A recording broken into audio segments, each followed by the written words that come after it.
Hey there and welcome to another video. I am so glad that you are here. Today is a fun one. We are doing a nail haul video, and so that is going to include either reviews because I've either used the item already or I have some feedback to share with you.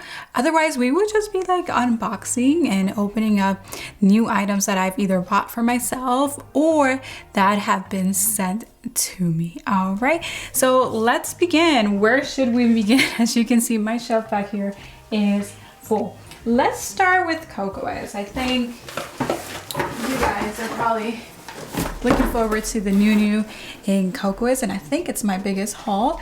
I've been with KOKOIST for used them for 10 years now probably. So here's what's new, and this is going to be like the latest from like within the last 3 to 4 months or so, because we do kind of do seasonal hauls. So this is going to be like summer and fall. So everything here is kind of like rounded up to be part of this fall haul. So yeah, let's dive in. And if you're new here, welcome. I'm Paola of PaolaFromTheNails.com, and I help you master all of your gel nail services and become a premium nail stylist using structure gel only. So if you love to grow with me beyond this video, then do consider subscribing. Okay, so let's go back to what I got first. So I believe what I came in first were these like Pushu powders. So this is basically, I'm just gonna call it teddy bear powder. So if you want to create little like fuzzy fun things, this is it. So the way this works, and I'm going to go ahead and share my other camera with you here, is it's like a flocking powder kind of material, sweater kind of powder, and it comes in 5 different shades. A little bit of a spoiler alert, they will be adding a few colors for the winter and holiday season. So yes, what I got to create out of them, now the most common thing people do is like little teddy bears. I tried to use it for a little sweater nail art. That wasn't like super fun and exciting for me personally. One of my colleagues did a little spider with the brown one, a tarantula, right? Because the tarantula has like those, I don't know, those little hairs. But I will show you what I did with mine. Trust me, I broke my head trying to get creative with this because art doesn't come to me super easy, but I think I managed to thrive despite the adversity of having to be creative and artsy, like something that again doesn't come to me naturally. So add a little bit of light there, hopefully that works for you.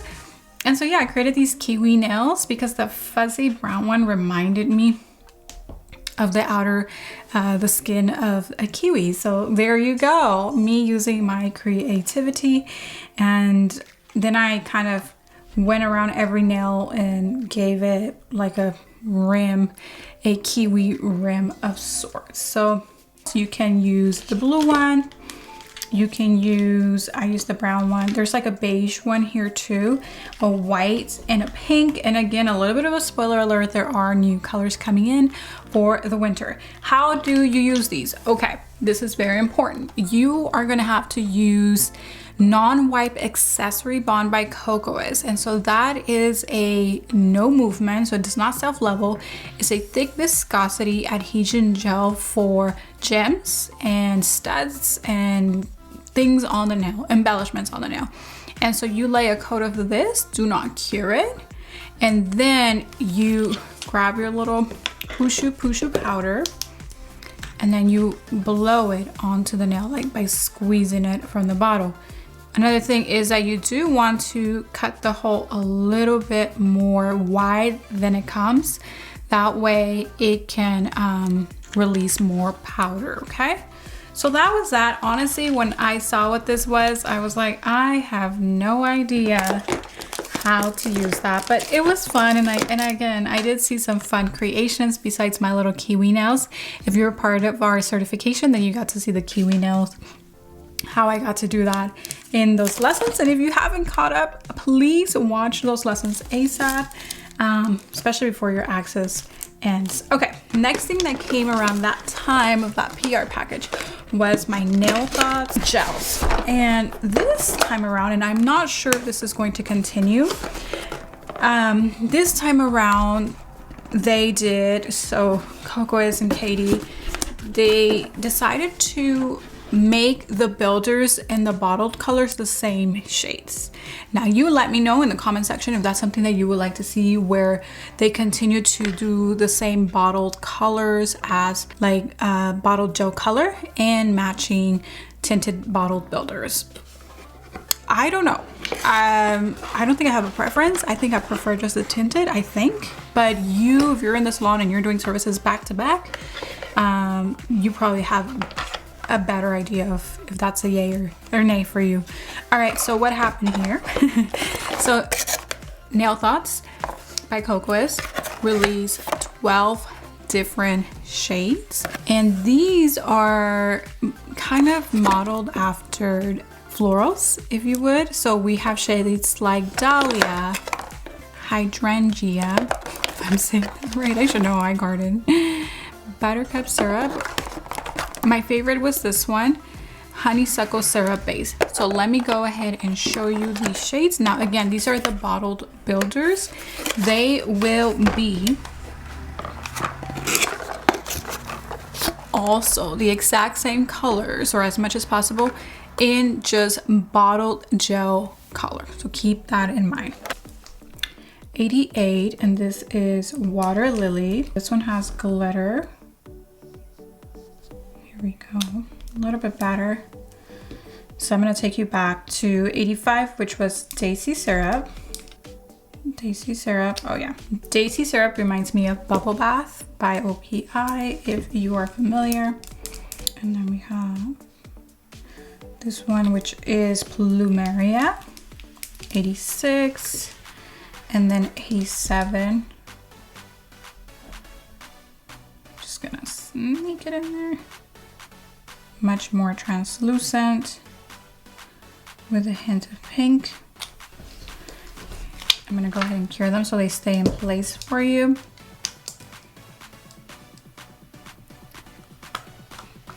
All right. Okay, moving on, we have 89, which is gonna be Honeysuckle. Honeysuckle, I wanna say this one was my favorite. Let's see. Yeah.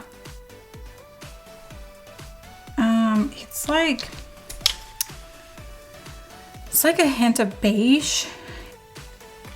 It's almost like this one, but this one's pink, this one is beige. I feel like now we are experiencing those kind of OPI problems. You guys, you know, OPI has all like these beautiful translucent or soft shades, and you have Bubble Bath, you have what is it, like Funny Bunny, you have Samoan Sand. Yeah, this is the kind of conversation that we're getting into right now with like a little more white, a little more pink. 90 is Dahlia Syrup. Dahlia Syrup. One of my neighbors' name is Dahlia, but she's a young little girl and she tells me Dahlia. So I don't know, I thought it was Dahlia. But she says it's Dahlia. Her name is Dahlia. It's her name. She gets to say however she wants to, right? So look at this one. More peachy pink, almost like the base of my French there. Just cure it a little bit for you. There you go. Okay, 91. Orchid Syrup. Orchid Syrup 91. Ooh, we took this one up a notch to this now. So now this is more like Pinky Peach. Pinky Peach is Orchid Syrup. 92 is Lantana Syrup. Ooh. Oh my gosh. Only us girls will make such a deal about, you know, not that kind of pink, this kind of pink, not that kind of milky white, this kind of milky white. This one I don't know how to describe. It's kind of, it's in between this and this. There you go. So if this one and this one had a middle ground, it would be Lantana Syrup. Okay. take notes because this is getting complicated. Okay, I have heard from my peers that this one is their favorite. Obviously, I'm gonna mess up the name here, but hydrangea, let's see. They say this is it for them. So, ooh, okay, I see. It has more color, that's for sure. I don't know if that's specifically the reason why, but it's pink. You guys see that? It's pink, but yeah, it's got a little bit more coverage. Okay. It's got a little white to it, not too much, but yeah, we'll see. Maybe you have to wear it to really be like, oh yeah, it's definitely mine. Didn't jump out at me as far as like, okay, I would wear that, but it did jump out as far as the opacity level compared to these. And then maybe if we do a forward facing camera, you guys can see the shades a little bit better there. If you guys want to like press pause, you guys see the mix here, because this camera over here, it doesn't always give me the best true tone, but that's how we're looking. Okay. All right, and I'll make sure to show you that again in a moment. Okay, moving on. I think we are on 94 buttercup syrup. Now we're just going with this video. These can take very, very long, so we are just going as unedited as possible.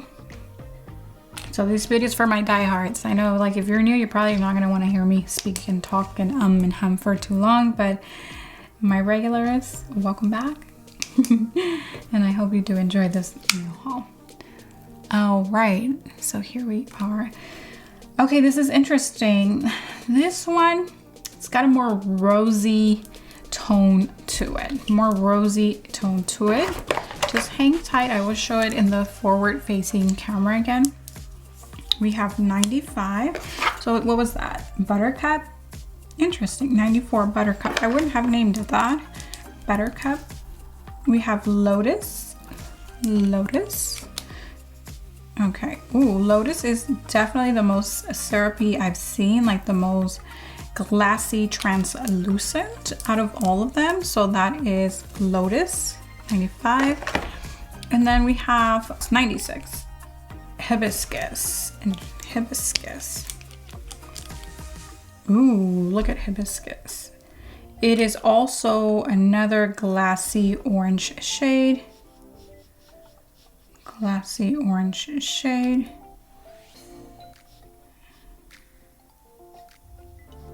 There you are. Okay. Again, this is another one that hits me like a syrupy gel. The other ones, to be frank, they don't strike me as syrupy gel as far as like what I personally know as a syrup gel. Just sheer colors, just those kind of classics. They are definitely going to be so popular with your clients. Like, do let me know what's already hitting home with them. And that's what they look like. Okay, these were the last 2 weeks swatch, and for me, these are the more glassy tone colors, but there they are, all of them. As you can see, minus these two because these have a little bit more of a brightness to it, but you kind of can't go wrong with this collection. I would love to know if you do get to try this collection. I want to know what your clients are gravitating towards, because for me, I already know it is going to be 89 honeysuckle, and 89 is my birth year. So there you go. And the number 4 with the glitter. So I think it's 88 water lily. Yeah, winners. All right, so these were the bottled colors. So these you can put over your finished enhancement, whether it's a structure overlay in clear, which would be kind of like silly. You might as well do the structured overlay, right? Or any other structure overlay, or any other product like acrylic or acrygel, something like that. You can put these over it, okay? Again, they are offered in the bottle builder form. So no need to waste time doing your structure overlay and then applying the color. You can just jump into the structure overlay version of those colors. All right, so those were the 2 collections launched, I believe in August. I want to say maybe July, August, maybe September, in the summer. All right, and that's the latest from Nail Thoughts. Just recently, this was last month.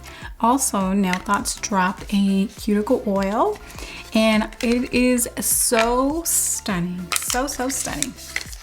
So here we are, what it looks like. Okay, I don't know if you guys missed that, but check this out. So as you can see, I've used it. I would tell you what it smells like in a moment. There it is. There's the beautiful, chic, classy bottle. All right, check this out. When you open it, look how this pops open. We're not done yet, hold tight. All right, we're gonna open it. And then this is a dropper. And so you can pick up however much product. So you're holding it, right? And now it's gonna suck in product. And then you can drop it onto the nails. What does it smell like? I will tell you. It's a soft, sweet smell. Coconut, almond, vanilla-ish kind of. Again, that sweet coconut smell. Yes. And I got it in San Antonio. So for me, like, I like to put a fragrance to a moment, to an experience. And so for me, this was like my San Antonio experience, which was beautiful. And the cuticle oil is called Summer Forever. All right. Okay. What's next? We have new color gels by KOKOIST. This is the latest. This is just released, I believe, last week. It's called Terra Magnet, so Terra like Earth.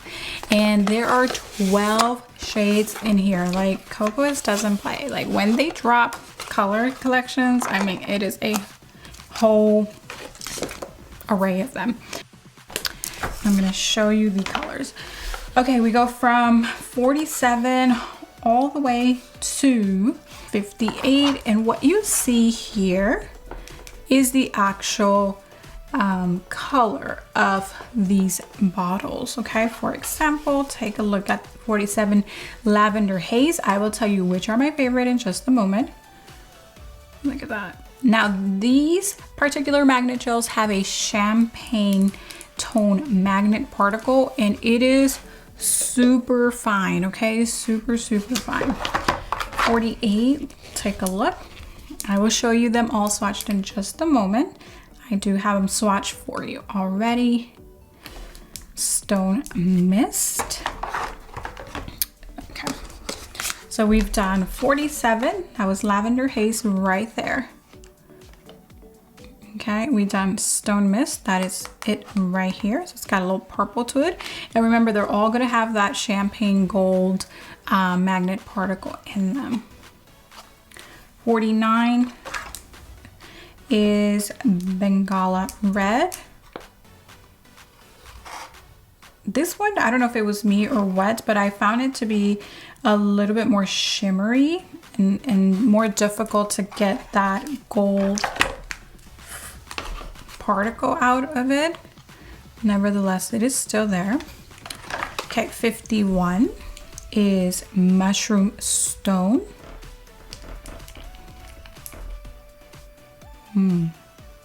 Yeah. And even though this one almost looks like the color of the particle itself, it does come through. There it is. Mushroom Stone, this one.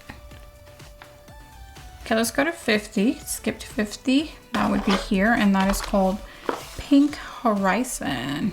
Again, notice how this sticker is a good representation of the actual color itself.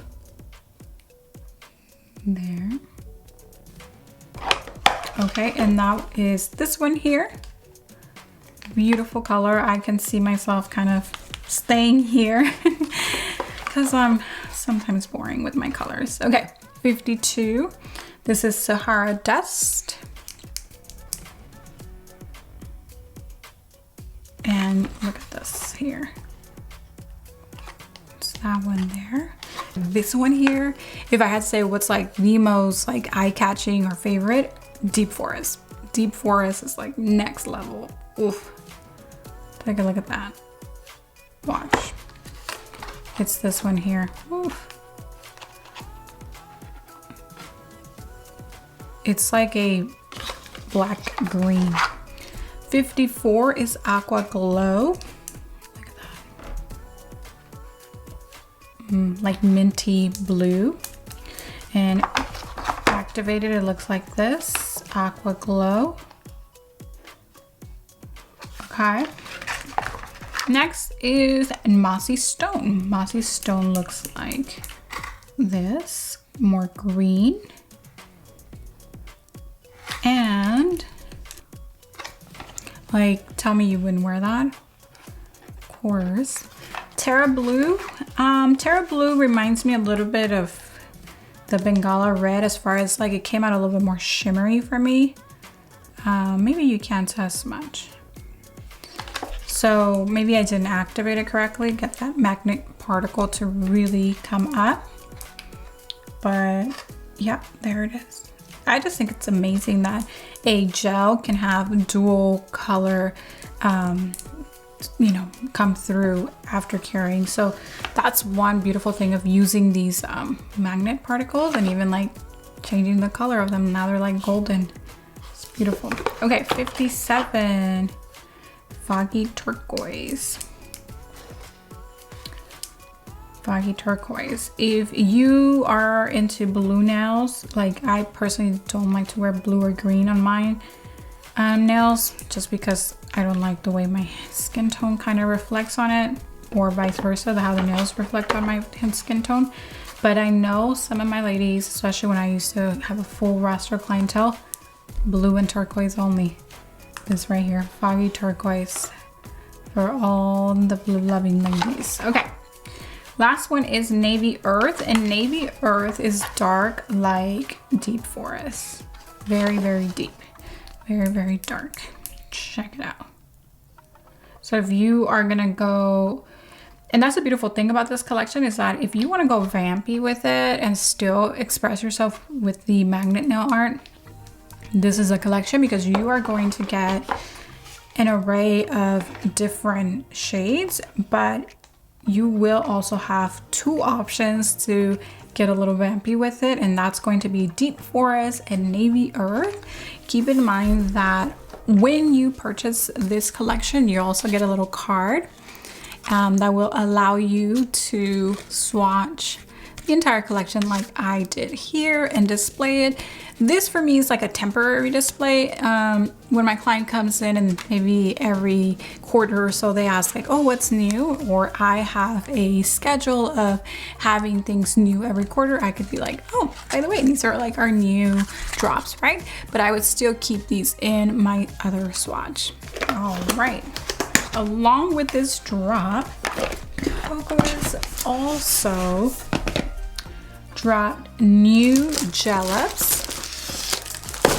So new Gelip shapes, and Gelip is KOKOIST full coverage tip system. Okay, let me grab my sheet here that has some info on the Gelips. So now with the new shapes, which I will take you through in a moment, now KOKOIST carries 12 different Gelip options, 12 of them. Okay, let's take a look at what these look like. If you're wondering what the 12 shapes are, I will just tell you it's Coffin. Currently we have 4 plus one crazy one, which we're going to talk about because along with the 3 new Gelips, KOKOIST also just released the Crazy Gelip. Okay, the Crazy Gelip. And Crazy Gelip is kind of, I think you can guess, right? Crazy stuff. Crazy full coverage tips for those that are feeling like wild and adventurous, wanna really get vampy, gothic with it. One of my friends, what did she say? Her dark era. She wants these because she says she's in her dark era. Okay. I'm not sure if these are going to be, but I have a feeling they're going to be limited edition because when you order the whole full coverage tip system of the Gelips, so all 12 options, these are not included on the website.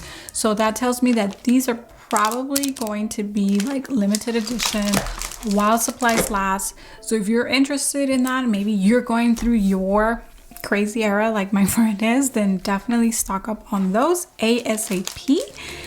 Remember that most of the products that we use, we do have an affiliate code. So if you want to save 10%, our code is PPN10 for everything that you will see. If we have an affiliate partnership, you can always just try it anyways, right, in the checkout. And that helps us create more content and videos like this one and other educational free videos here on YouTube. So thank you very much in advance for supporting our efforts. Trust me, a lot goes into getting these videos out to you. The new shapes of Gelips are Stiletto Extra Long. Okay, so this is actually KOKOIST new shape.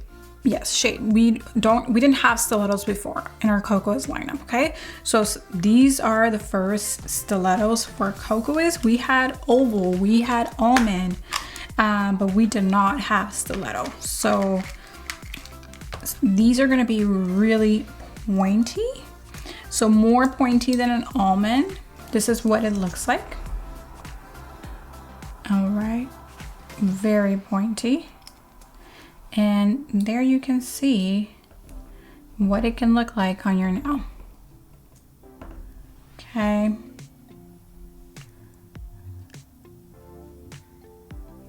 And then the side profile. So you see that once you press it down on the nail, you will have to fill it with a good amount of gel on there. We want to use either the Super Gelip Bond or we want to use Mochi. All right, to adhere these, and that's Gelip Bond Mochi. When you are applying these to the nail, they are a little bit of a universal fit because KOKOIST makes sure that this end of the tip is quite thin so that you're able to roll it and fit it and customize it to any nail bed, okay? I know that some of these may not be 00. We don't have a 00 in the case, but you may be able to get them separately. I can't remember if we're stocking those now on KOKOIST. Okay, so here's the kit, and it comes with 11 sizes. Yeah, 11 total sizes. 10 and then 0. Okay, this might be our 00. Yep, yes indeed, yes. So if you are one of those gals or pals that are like, my thumbs are too big, they do offer a 00 included in the kit, which is pretty cool. And then you get an open little option there. I will show you now Stiletto Long, okay? Stiletto Long. Stiletto Long looks like this. In comparison to our other size, I will bring those out to you in just a moment. Let's see.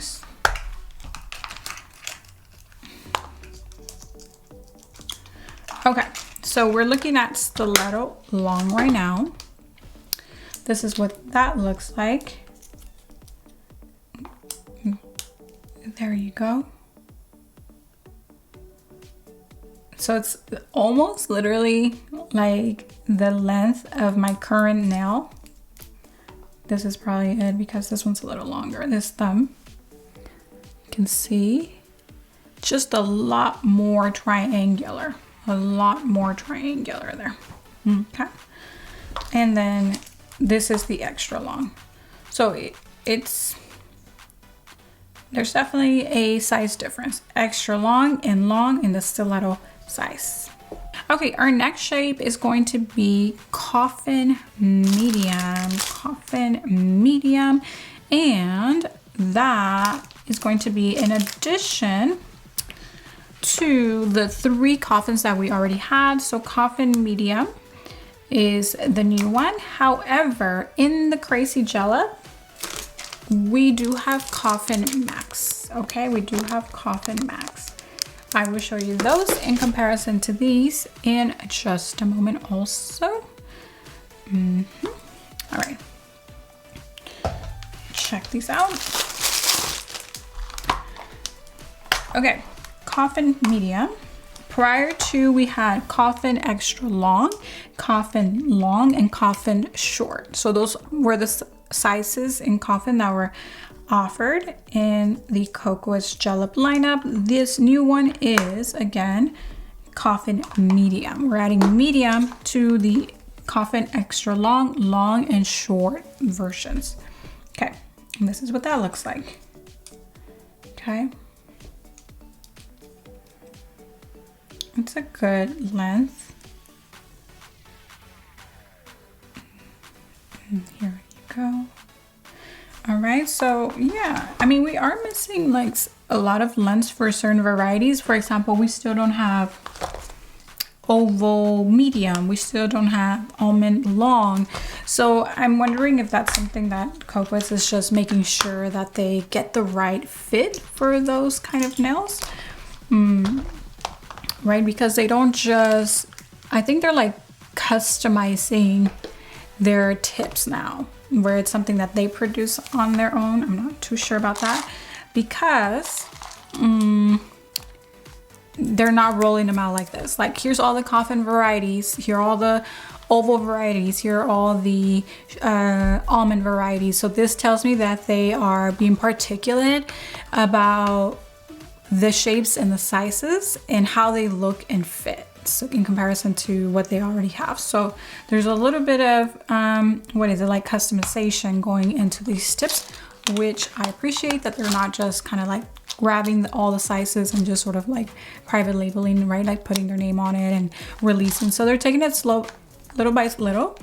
And these are the 3 new shapes. Again, that was Coffin Medium, Stiletto Long, and Stiletto Extra Long, making the total amount of shapes and sizes that KOKOIST Gelip has to 12. So I went ahead and showed you those 3. Let's go into comparing Coffin Medium, or not even a comparison, because they're not going to compare very much, but we can still do a little side by side. Okay, we don't have a very wide thumb option for these, just FYI. This is the widest, and I'll tell you right now, it's not very wide.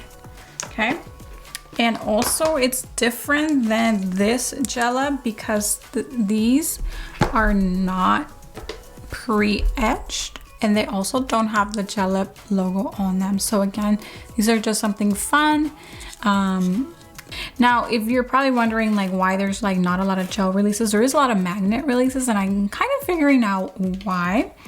And you know, with that whole TPO situation, like a lot of brands are able to just, you know, quickly switch into things, but I think KOKOIST is really experimenting with their options as far as to what their reformulation looks like. And so they're just throwing like little fun things together that don't necessarily involve gel.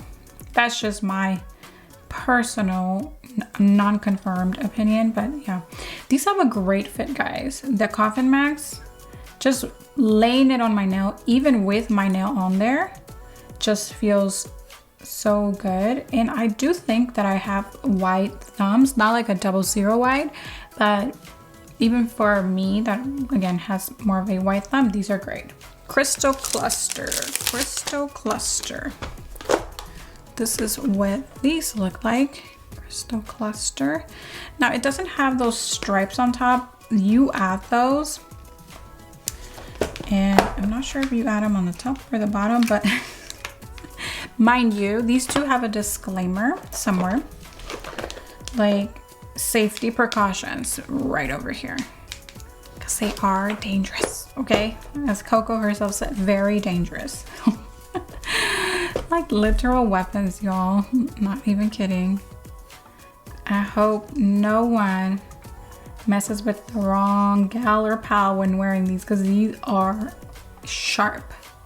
I don't think you're supposed to alter them, like as far as like cut them or anything. You are just committed to the shape and size. This is what that looks like. So you can see you will have to fill in this gap a lot if you're gonna go for that more straight European style, or you don't have to necessarily do that, and you can give them a little bit of a curve like so to use less gel. But yeah, no, you are committed. It's up to you whether you wear them all the way up to the end of the nail here, the base, or if you fill them. I probably would just make the process easier and just make them fit at the end over here. Adhere them like so. But I'm not gonna wear these, so you do you. Okay, so we didn't cover this in the other one, but there are 2, 4, 6, 8, 10, 12 sizes in these. The smallest one looking like something like this. Wow, these are just like this fold in the middle is just so intense. And I mean, dangerous. Yeah. I mean, they even look like glass over here. And the last but not least crazy Gelip is the cat claw. So I'm laughing because the one, I'm thinking of one of the KOKOIST members in the office wearing these, and I mean, she's a cool girl, so she definitely rocked them, but I don't understand how you would type. And I know she had office work to do, so I'm curious as to how she managed. And these cat claws, they have a folded edge, and that folded edge is going to give the nails strength, okay? And it is certainly a cat claw. So fun. If, again, if you're doing a photo shoot with these, if you are, you know, working on set with a client, whatever it may be, and now you have some fun and exciting option that, like, I promise you not a lot of people are gonna have. But look at that. I can see these also like in a runway show.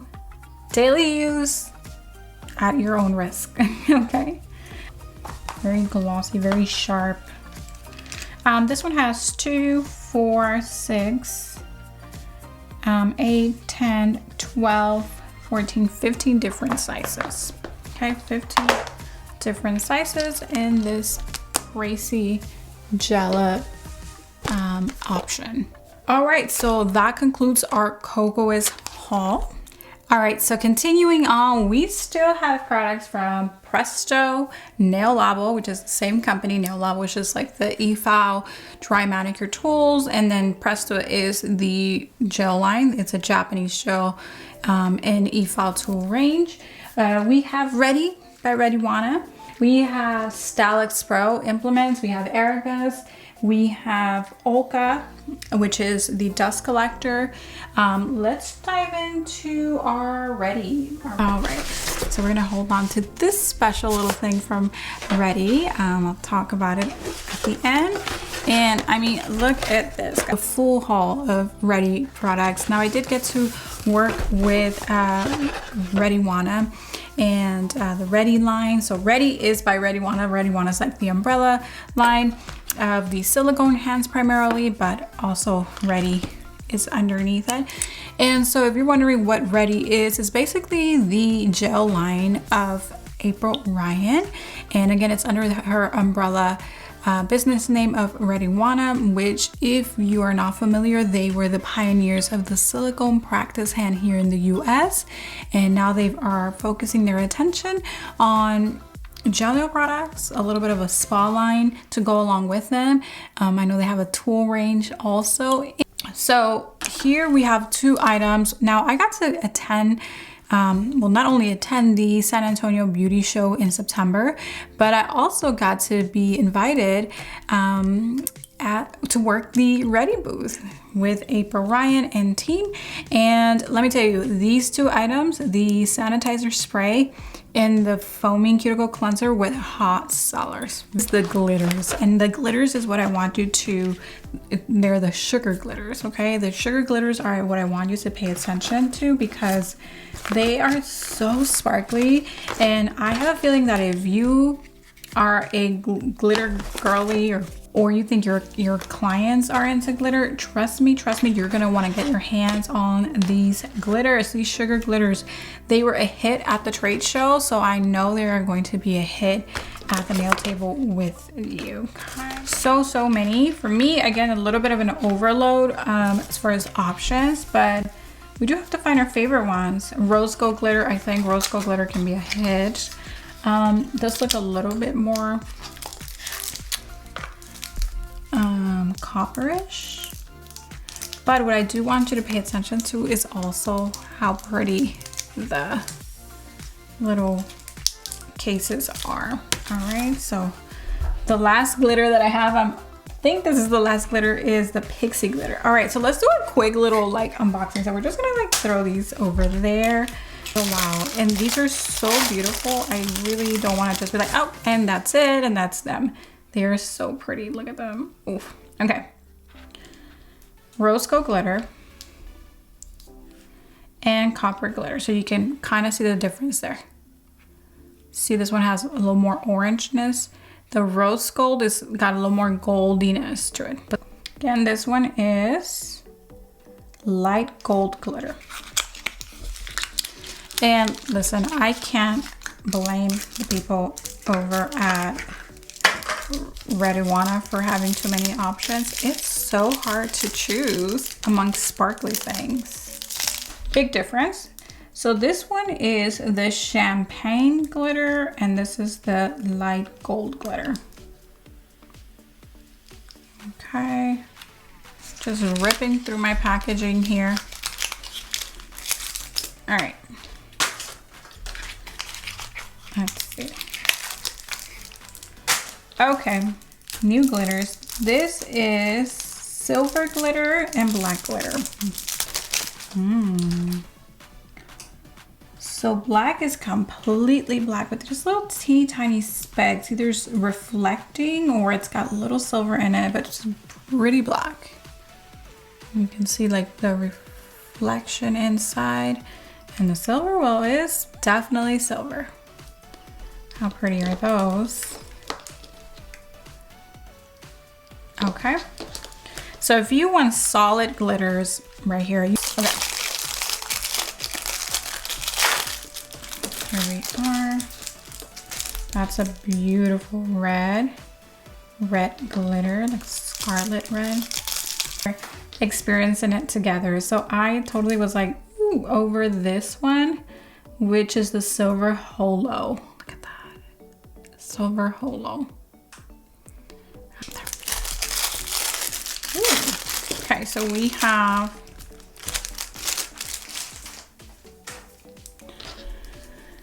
ruby glitter, pretty. We'll compare it with the other red.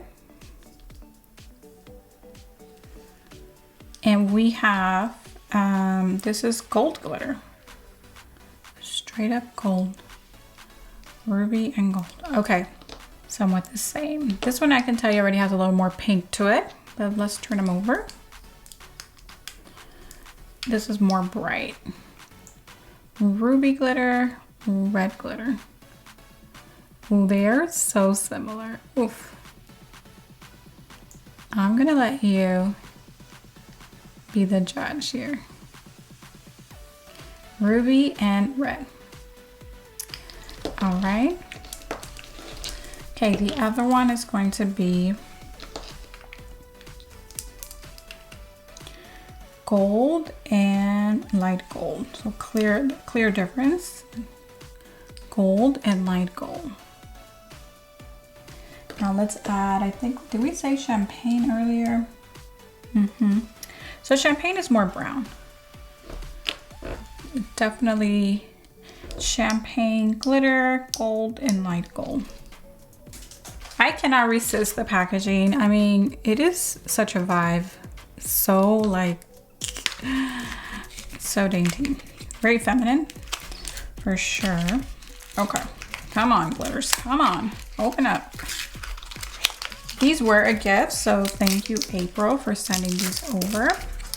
All right, more red. So far we have 3 reds and 3 types of gold, maybe on our 4th one. So here we go.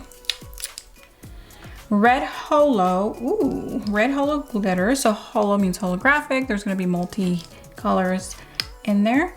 Summer glitter, more yellow, slightly even like, I don't wanna say green, but there you go. Red holo glitter. So once you put it in the gel, you'll probably be able to see the holographicness of this glitter a little bit more, but let's compare it to the reds that we already have here, which is ruby, holo, and oh, red, just red. This is holo, this is just red. And I think those are the 3, yeah, the 3 that we have here. So you get to be the judge. At face value, they look the same. Trust me, I'm not a keen of products that do that, where it's just like, I can't tell the difference, but surely there's a difference. There. Okay, let's turn them this way. Maybe we can see a little bit more of a difference there.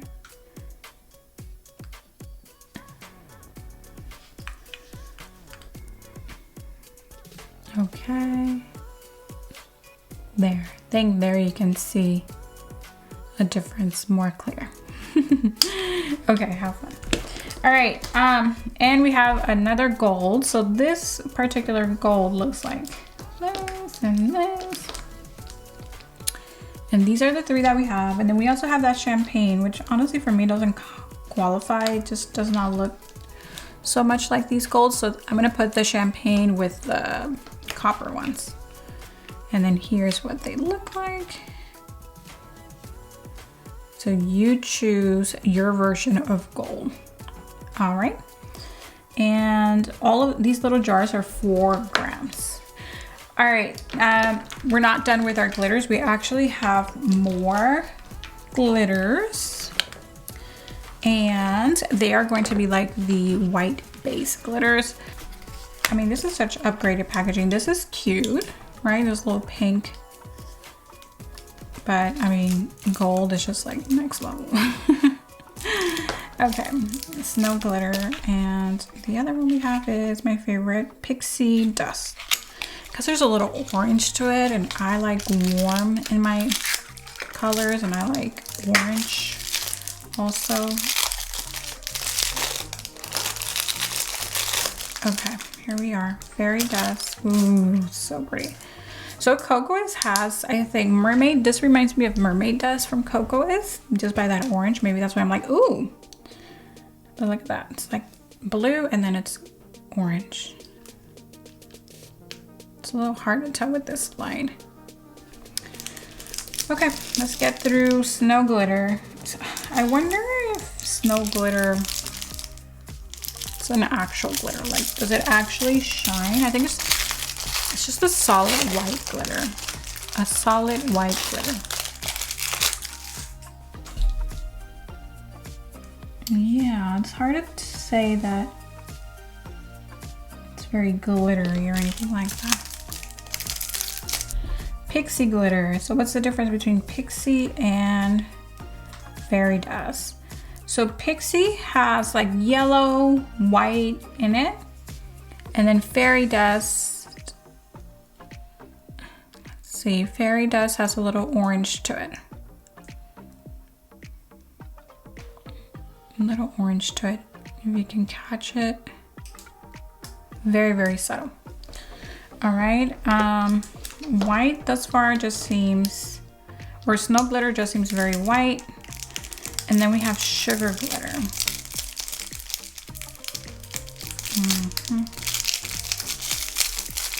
So hope this video helps if you are shopping around for glitters and you're like, I don't know what is like what. Okay, so we have sugar, snow, and clear holo. Holo is more of an iridescent, probably has all the colors in there. There you go. Again, it's usually not my cup of tea to have a lot of things that look the same, because then it just makes customers crazy, right? But here we go. Let's see if we can see what they sort of look like. Okay. All All right, we are back, and we may or may not have taken a little break, but I wanted to go ahead and swatch some of those glitters so that I can feel the consistency myself, and also so that I can see how they apply, so I can give you maybe a pointer or two. So I want to show you again how those sugar glitters apply. I'm gonna switch over to this view and check them out. So I got to play with the red. Make sure that you are working over a dust collector when you are working with your glitters. So I have here the red holo and the red glitter, and you can kind of see the difference here. And I tried several different combinations of like styles of how to go ahead and apply them, and let me show you. The best way to use them is to use them as the sugar glitter that they are. And what we mean by sugar is that you can actually feel the texture of the glitter itself. And the way you do this is by applying a non-white product, so non-white top coat or a non-white like charm gel on the nail, and then gently sprinkling some on the nail or picking it up with like a little spatula kind of tool and dropping it there, because I think that this is what you want. Okay, you see that glitter there, and that will be the red glitter here. Okay, now you could also press it onto the nail and you'll end up with this beautiful metallic kind of red also.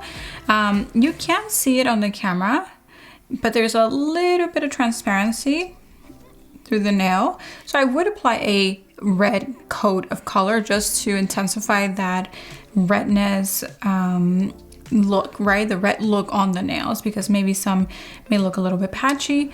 But for the most part, I was able to apply it there very evenly. The tool that I used to do so was this eyeshadow brush, and anytime I'm applying glitter, loose glitter, not pigments, this is the tool that I use. This is specifically a blending eye brush. Okay, you can find it on Amazon.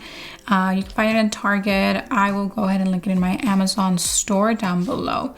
And then the other way I tried to use this was like as a gradient, and that can work too. You just have to have a lot of control with this. And I went ahead and applied a base coat, tapped it in, cured it, came back and put a little bit more without adding more gel here on the free edge, and then blend that in, cured it again so I can absorb or hold the glitter, and then just went ahead and top coated. And there you go.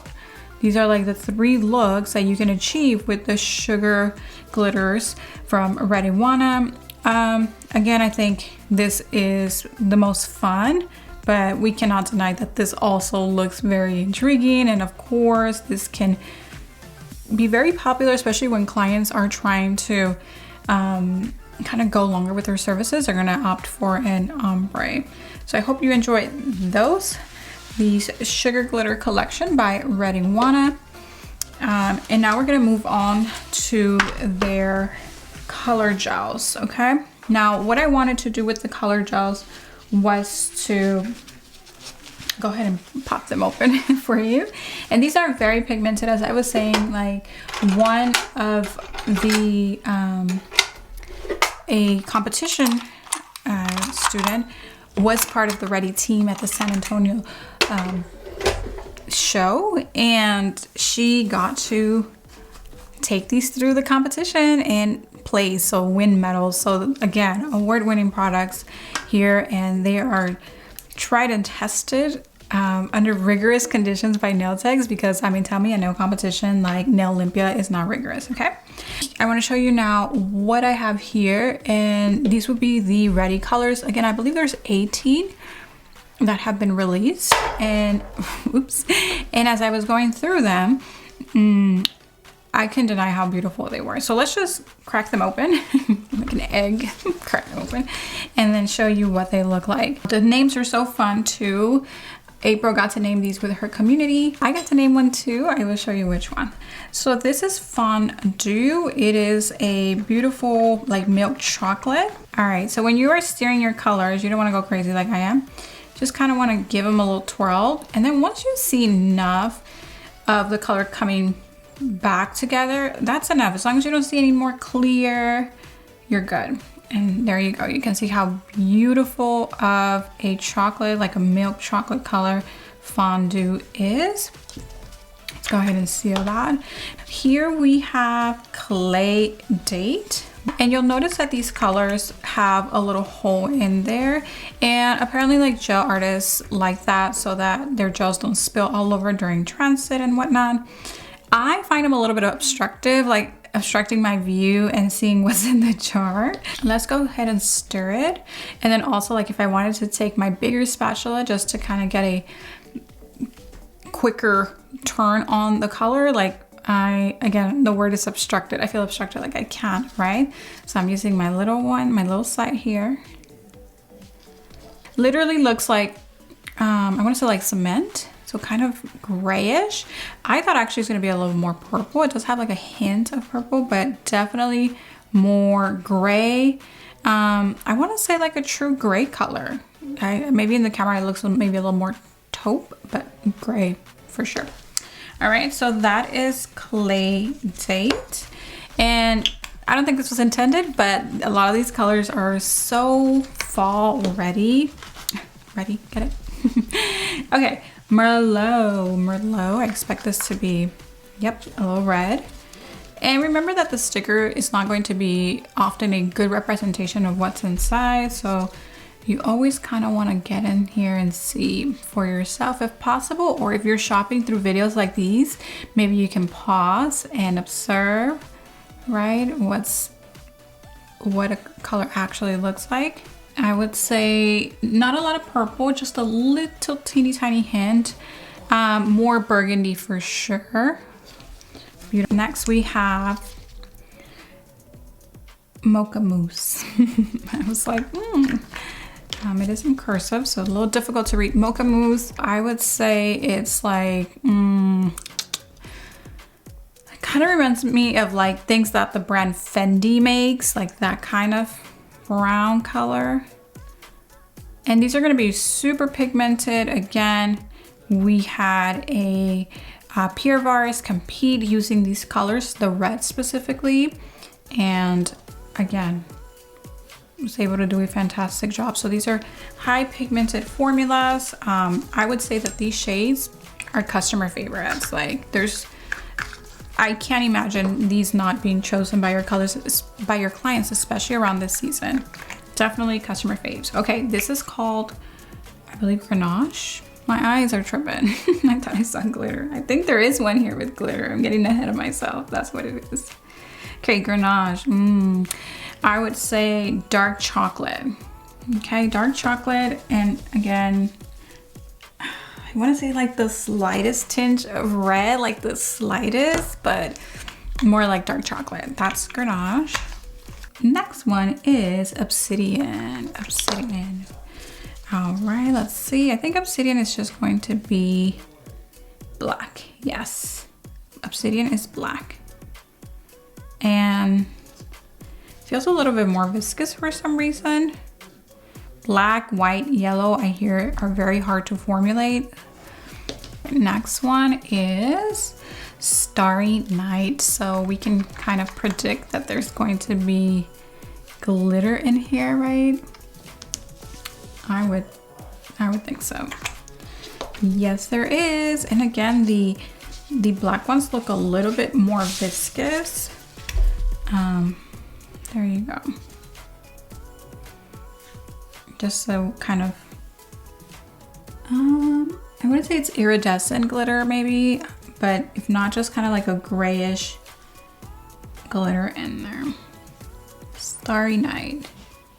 This is the one that I thought I was seeing earlier. Yes, this right here, money maker.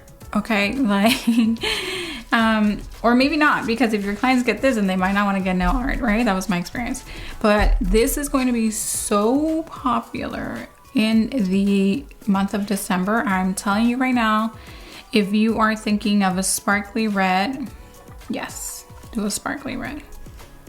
Look at that. It's kind of like a deep blood, deep red. And it's got that glitter in there. Beautiful. Raspberry jam, yum. I always think it's fun to be the person naming these, so I'm so glad that April's taking these to her audience so that she can go ahead and name these. Okay. Maybe you can tell me what it is. It's a tight, fine maroni. I'm not sure. Okay. Vampy red, deep, more purple than this one here, than Merlot. A little more purple. See that? Merlot's a little bit more red, and this one is a little bit more purple.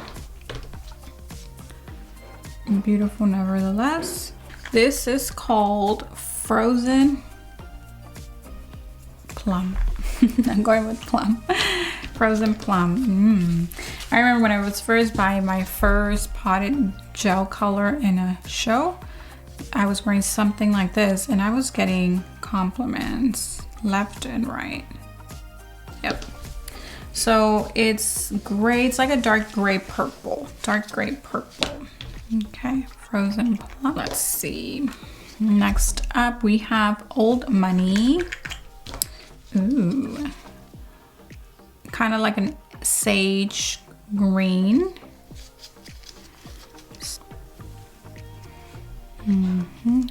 Like a foresty sage.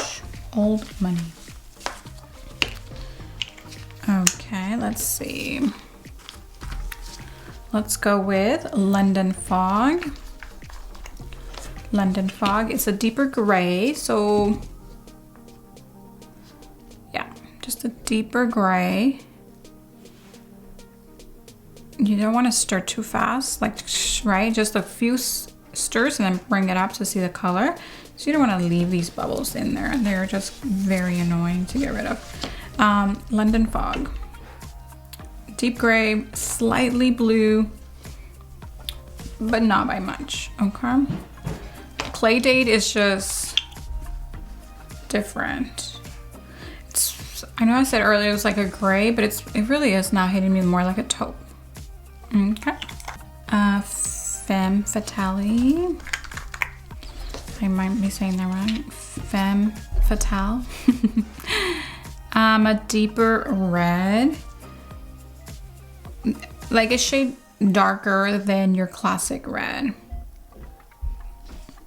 Very nice. Okay. Next up we have Mauve. Think they got fun with it. Oh, okay. So it's a little mauve-y. Yep. There we go.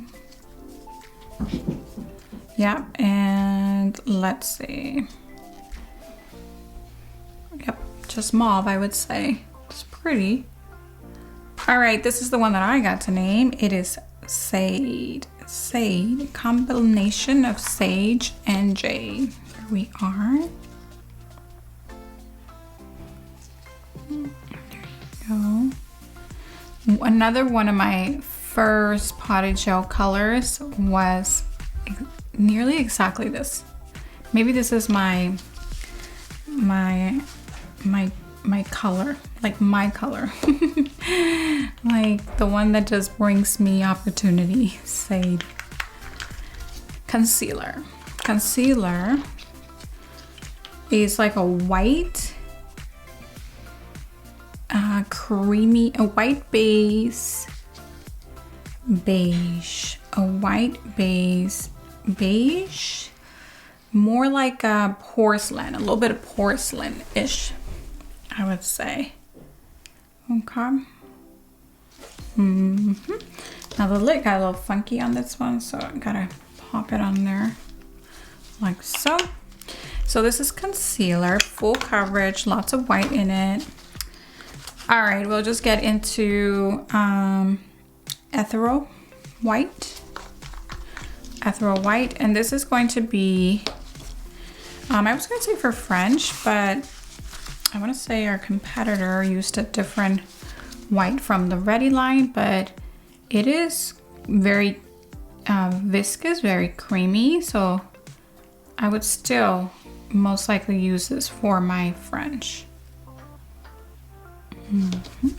And I think one of the most beautiful ones is red bottoms. Red bottoms. It's just such a classy red. This is, for me, if you're familiar with OPI's Big Apple Red, this is it. Big Apple Red. Look at that. Your clients would not be able to pass this up. And again, the name of this is Red Bottoms. Red Bottoms.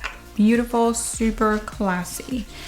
All right, so that is going to be the, I believe, 18 shades of Ready color that we have here to talk about. And another Ready item that we I wanted to highlight a little bit was the foaming cleanser. And I think I told you also about the sanitizer.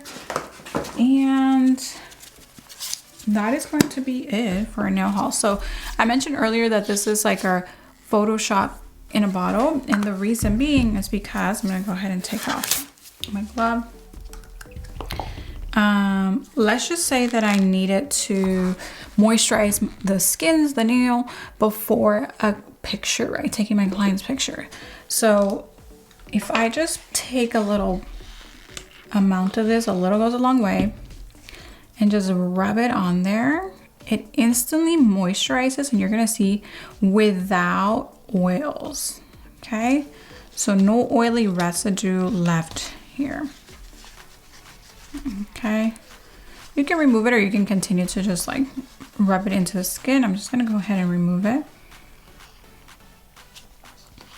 Okay, and then you can see the skin looks super hydrated. The nails are still super glossy, and all I used was the foaming cleanser.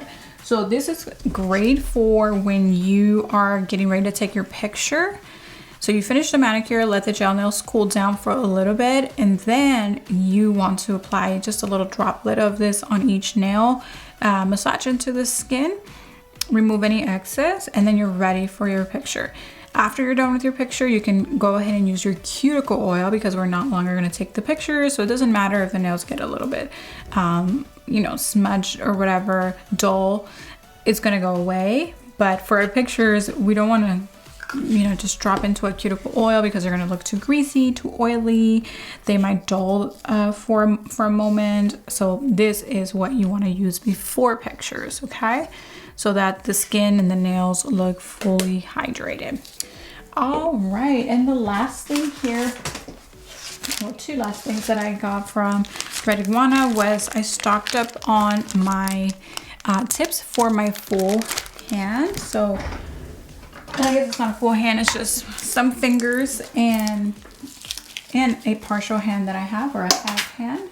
So if you are practicing and you kind of want to have a client or whatnot, you're gonna need a silicone practice hand. Again, this is Red Iguana brand, the Red Iguana brand. So that's how Red Iguana came about, is through the founding, the pioneering of the silicone hand concept here in the US. And then what's really cool is that I didn't have to invest in all the tips. All I had to do was buy a pre-sorted tip variety, which has, I believe, 4 kinds of tips.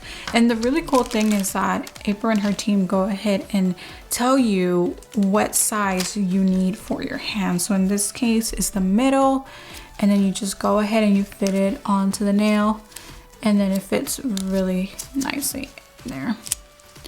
Yeah. Okay.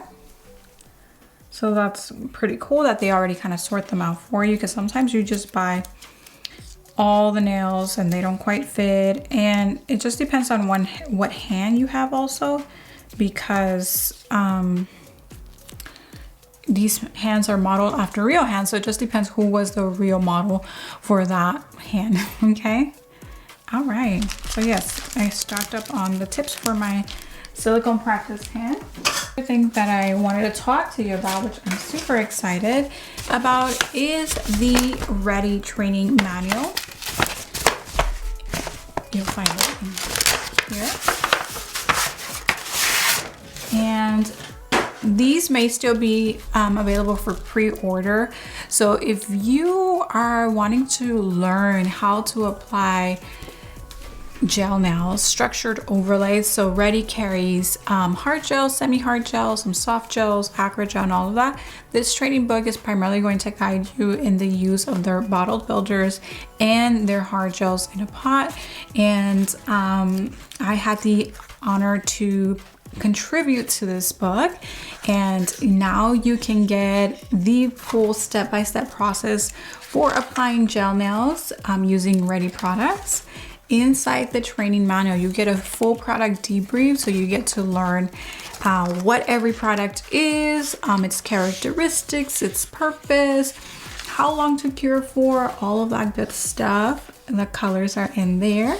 And yeah, if you, again, you're gonna be able to jump into the how-to step-by-step tutorials. So this is like a printed tutorial book, so that you can apply your gel nails, your Rédi products safely, and also with max aware. So highly recommend, not only because I had the honor of contributing to the book significantly, and so you'll be able to get, again, that step-by-step process for applying your Rédi products. And yeah, these are now available via digital copy, or if you prefer a printed copy, there's limited amount, I believe, at this time. So you can go ahead and place a pre-order for these already. So excited about this as such a little education, little, I don't know, nerd that I am when it comes to nails. I'm so glad that we can make something like this available to everyone, regardless of skill level, because you're gonna get your skill, you're learning from the practice, but good practice, right? Like they say, practice doesn't make better, is good practice that makes better. So there, you're gonna be able to get some good practice. All right, that is going to conclude, if I'm not mistaken, our Rédi or Rédi Iguana nail haul. Let's move on to our next brand. So here what we have is a full-on haul from STALEKS, and I gotta say that I believe this particular round of products have all been provided by them. So let's go ahead and see what we have. We're gonna take it little by little. Let's start with the nippers, because I actually found something that was really fun with the nippers that I want to share with you. They've also sent a bunch of cuticle scissors, not a bunch, maybe like 3 cuticle scissors. I am not a cuticle scissor expert, even like, not even a beginner. I just don't find my way with cuticle scissors, and they make me nervous, but a lot of my peers use it. Obviously, if you are classifying yourself like as a Russian manicure specialist, you probably have to get acquainted with these, but not necessarily. You can totally still use nippers. So here, let's start with the scissors. So we have different type of scissors here, the Expert and the Smart. And I want to say these have to do with a level of professional level. There you go, pro level. So if you are just a beginner, then you're gonna want to get the ones that have a lower pro level. Whereas, like you see the Smart and I have Expert and Smart here. So Smart, you can see it's like -3 all the way to the end, and then this 50 is just 1, right? So there's another level, I believe, to the level of expertise or knowledge that you should have using the scissors. So for me, definitely gonna use lower of a pro level because I am a beginner. Nevertheless, they are professional quality, okay? So you will see here. Now these, if you can see here, have a little bit of a hook. And again, just, it's kind of like, I don't know if it's something that they've kind of invented themselves, but let's compare them to the other ones and check them out. The size and the numbers, to be honest, I haven't reviewed them myself. It has to do something with often, I'm not positive, but the size of the blade, it could be maybe the rings and whatnot. But here in these particular scenarios, you can see that these two are different in the blade right there. Big difference. All right, so if you're going to use cuticle scissors, make sure that you have proper training using them, because there's a big difference. This one kind of concaves inward like this. This one is more straight, but it has a little hook at the end. So just be mindful of when you are training that you are asking those questions, so that you are obviously using the correct tool according to your expertise level or in the expert level that you are training. Okay, my jam is cuticle nippers. I just like the grip and the hold on them while we are cutting skin. I feel more comfortable. I feel a little more safe. And for me, what I like is a 5mm, and that's going to be the size of the jaw of the tool there. Okay, so again, you can see here we have the expert kind. And then these are like a special edition, okay? A special edition by, I'm assuming, this artist here. And these are also scissors, okay? Okay, so here we have the STALEKS Pro, and this is an exclusive, so like a limited edition pair of nippers. And let's just go with first impressions. Since I am familiar with cuticle nippers, I don't necessarily need a full rundown, right? I like how wide these are here. Much wider than the ones that I currently use and that I've always used. So this grip here is wide, and then look, there's a little bit of engraving, also some floral engraving, so that's very pretty. This is a 5mm jaw, so that cutting edge is 5mm, and it's on the bigger side. There is 3mm and there's also 4, and I find myself more comfortable with the 5. I will show you how sharp they are, because indeed they are sharp. This is what I use most of the times. And then this gives you, like, again, I don't know if you can see here, it's much wider than what this one probably is gonna open up to when I bring it out. Let's check it out. All right, so just a little wider. And if you like a good grip on your tools, you're gonna have it with this one here. Okay, whether you go here, some nail artists go this way. Personally, I like to leave how you hold your nippers up to you, because I mean, you're going to be driving them. Obviously, you will have some, you know, an educator guide you and say this is the better positioning because XYZ, and why it could be safer or more efficient. But at the end of the day, you have to do what you have to do, right? Like I tried to teach my son how to write his letters, and he's a smart guy, and no matter what I say go up, he's a lefty, he goes, you know, from top to bottom, he goes bottom to top, and he just naturally does that. And just, you know, I don't want to really spend time coaching him on something that ultimately is going to be with him the rest of his life, and if he's comfortable and he has good penmanship. So kind of the same deal here. As long as you're comfortable with it and you feel safe and in control, go for it, okay?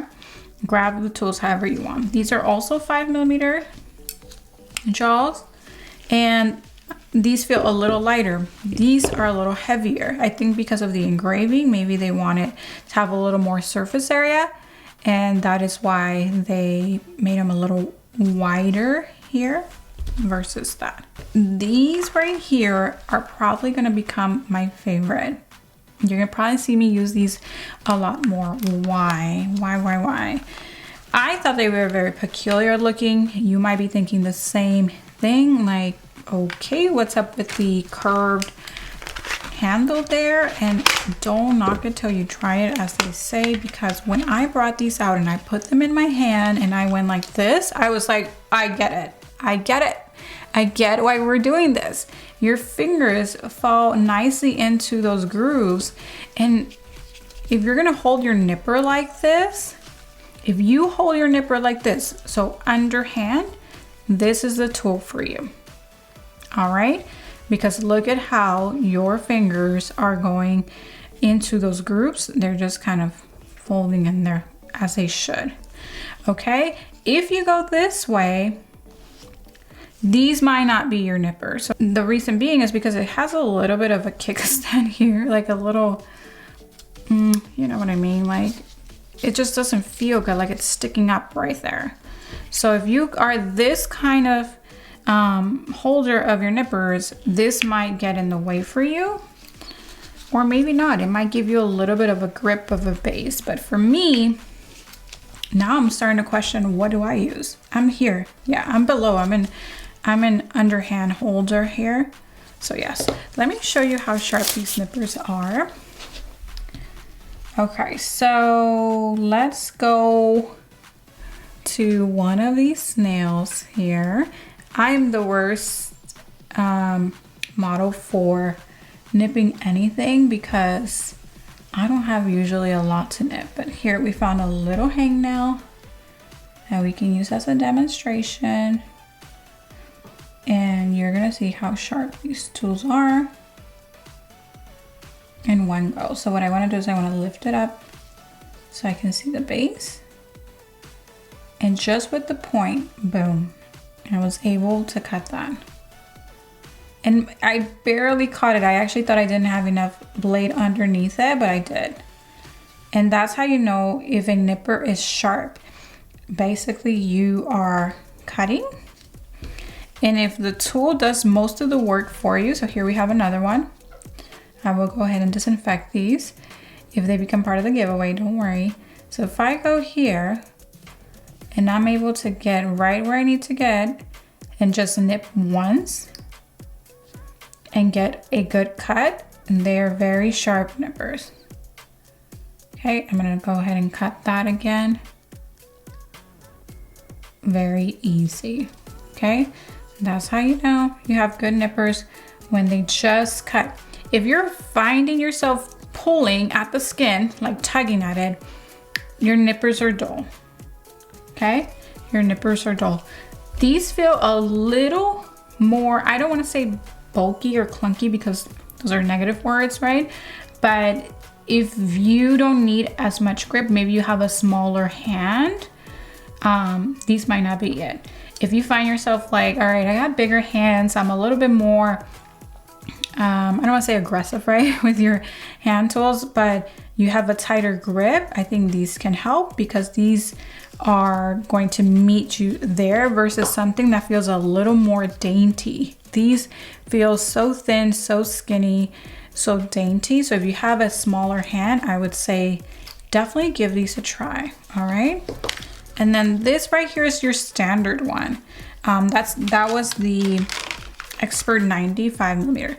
So if you're like, I'm so confused, what are all the things and you know what's what, this is like your standard one here if you're a professional level nail artist, okay? And again, sharpness wise, they cut very sharp, very quickly because they are sharp. So you want to bring up that skin and then cut. All right, and there you go. Easy. All right, so what else from STALEKS? Let's get back over here because my table is getting a little busy. I have to put things over here. Okay, the next thing is going to be the UNIQ combo pushers. Please wait until you hear about these because I think this deserves an award. Where are the nail awards? Because it's just such a cool invention. Let's see, I think, did we get them all? Yes. Another favorite from STALEKS, but all right, let's get into these. So before, this was your UNIQ pusher situation, okay? So this is like the gummy version of their pushers. I have this one already. I like how it opens. Instead of trying to open a box, you actually just glide the plastic out. Not with your nose. Paola. All right, and here we go. It's a very light pusher. So if that matters to you, if you don't want like a tool that feels too heavy on your hands and all that, super light tool compared to just a full steel pusher.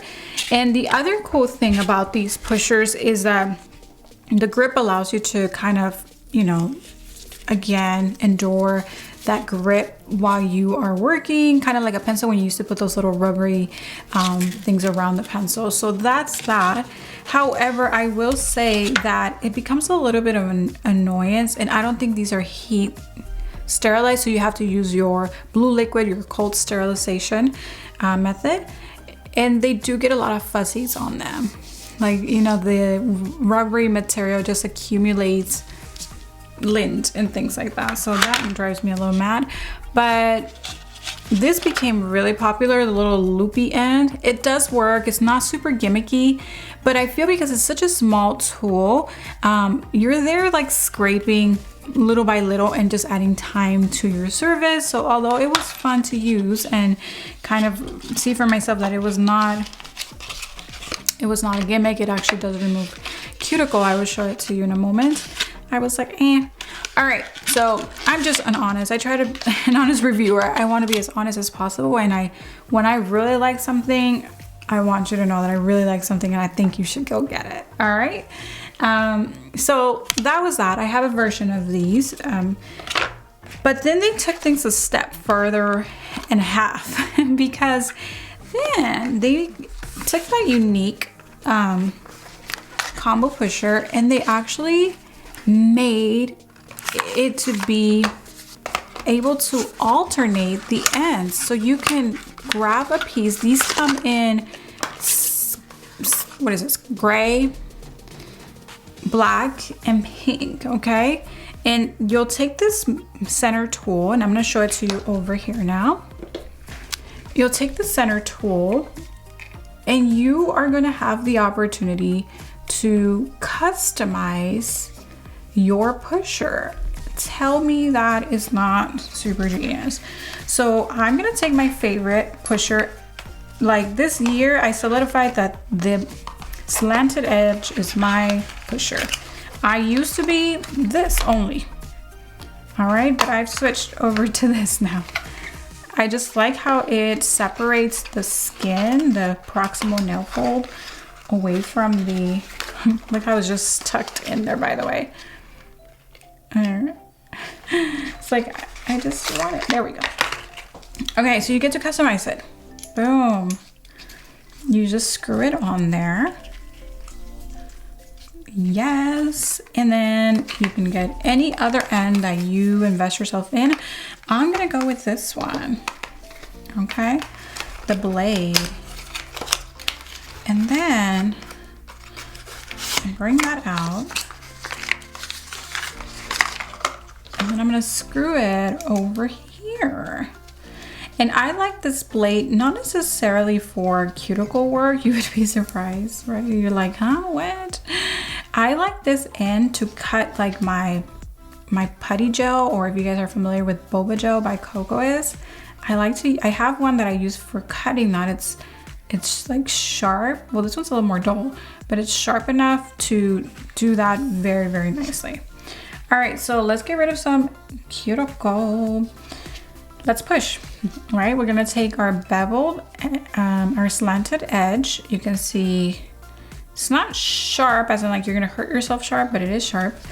And then you want to go ahead and separate that proximal nail fold from the cuticle area. And this allows you to do it very nicely. Okay, there you go. And then that exposes the cuticle. All right, so then I'm gonna just grab my tool because I already have this tool. These are the ones that I personally own right now. So I have one like this, a full gummy version. And again, you'll see like dust particles and things. So that might be a little bit of an annoyance. Also, you cannot heat sterilize that. Okay, and then I have this one here. So I have this combination of a pusher with this end right there.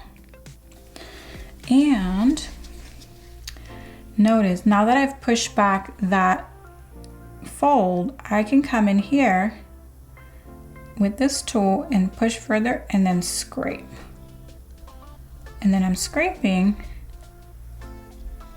the cuticle area with this, like so.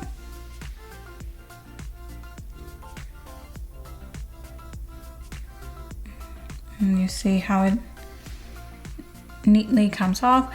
So I always do like to scrape off the cuticle before I come in with my diamond bit, because it does the work for me, like preemptively. So it just kind of makes it easier, and it could even make my diamond bit last longer because I am helping it remove the cuticle on the nail plate with this.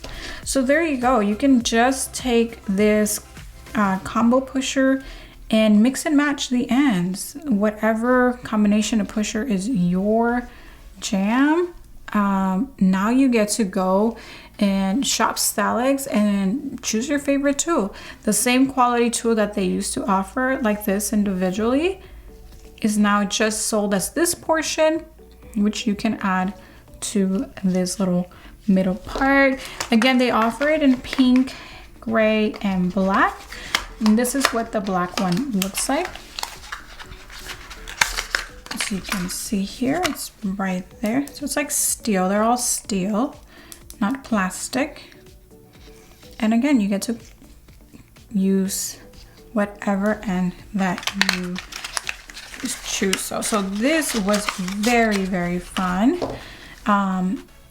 Thank you, STALEKS, for sending it over, and really thank you for creating it. I mean, so unique, so different. UNIQ, get it? It's a unique pusher. All right, so the next thing that is here from STALEKS is one of my favorite systems, and that is the PapmAm system for files. So you switch them out, and my favorite version of the whole system, the PapmAm system, so instead of being a stick and peel, which I believe they do still have that, I'm not sure if they're phasing it out or they're going to keep both, but instead of having a stick and peel abrasive, I didn't like that, because when you went on to remove that, the dust just went airborne, and I mean, you just spent all that time collecting that dust, and every time you do that in the trash bin or in your studio, you're having this nail dust go airborne. And for me, it was just such a nuance, and I didn't love peeling sticks in replaceable systems like this, but now I do because of this.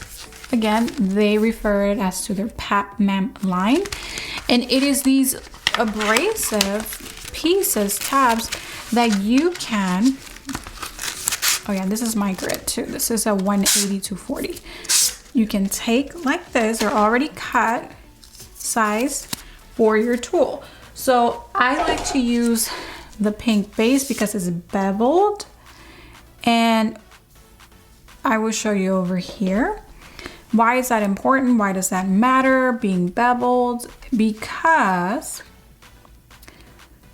here we are, because it is so thin. It's like a blade thin. So now you can glide these in here. But this is more for the, this one is for a single-sided strip, okay? So let me not even put that in there. If you have a double-sided abrasive strip, use either your metal base or a wood base. Here I have a wood base, so we're gonna go ahead and use that wood base. All right, let me just grab one. The wood base is going to provide a little bit of a foam aspect to it, although they do sell the strips with foam. So if you wanted it to feel more like a sponge buffer, that is certainly the case that you can do. So here we are, glide that in there. And now you have a really cool tool that you can use for your service and then toss the whole thing. Or you can buy the metal base and disinfect it. But there you go. I mean, this is the 200 side. This is the 180 side of the file. And just always be really careful with paper, please, because these are paper files. So we don't want to take these too close to the skin and then we accidentally cut our clients. So as with any file, be really careful and really take another file to season those edges a little bit. Because I have to admit, I have cut someone with these paper ones because got a little too close to the skin, and a paper cut underneath the nail is not fun whatsoever. I would say that was it had to do more with these strips versus the one with the bevel. Okay, it was the one that went on the metal base. Yeah, tragic. Okay, so this is a good file for like a quick file, a file for a quick file. So remember, you want to do most of your shaping during your overlay service, so that you're not filing afterwards so much. If you are working with a harder product that requires filing after you build it, you create the structure, I would suggest you consider the moon-shaped files. So we have moon-shaped files, STALEKS has moon-shaped files available to you also. But if it's just going to be a quick filing, whether it's going to be the free edge that you're shaping or maybe just the sidewalls a tiny bit, these straight files do the work for you, okay? Notice they get really thick here. So these are not necessarily the best tool for the sides. That's why you want to use the beveled file. The beveled is files for you to get in there, okay? Get in there nice and tight into the sidewalls. So that's the PapmAm system. My favorite combination is the donut, okay? The donut PapmAm. Again, PapmAm, you can see the abrasive gliding into the base there. And the reason why I like this is because I like me a board file like this most of the time. So if I'm gonna shape, I'm gonna go for this, right? But if I just have a client with minimal shaping, this is a great tool again because you can just toss it. But what I'm gonna use on the daily on clients is gonna be something like this system here, the PapmAm Expert 20 beveled. It's a pink beveled base because it's this right here. I already told you, it's super thin. Now I'm gonna take my donut, and because I'm only going to use this for the sides of the nail just to get them nice and crisp on the side, I don't even have to invest in a full strip of abrasive. I can just go over here and grab the tiny bit amount that I'm gonna need to get into the sidewalls and tighten them up. You glide it on there. And someone did ask me, do these move very easily in the file? They are very snug, okay? Obviously they can move, but they are very snug. So as you're filing, I mean, you're kind of even gonna hold them with your finger anyways, so I wouldn't worry about that. But yeah, you'll go in there and then you'll file and make that shape super crisp. Okay, so here's an example. We got our nail, it's coming out of there. And this is gonna allow you to make it super crisp. This is not for a whole lot of filing, especially with just a tiny bit of abrasive paper. So this is just like a little touch up on the shape there, okay? See how crisp it is? My face. All right, so what else do we have here?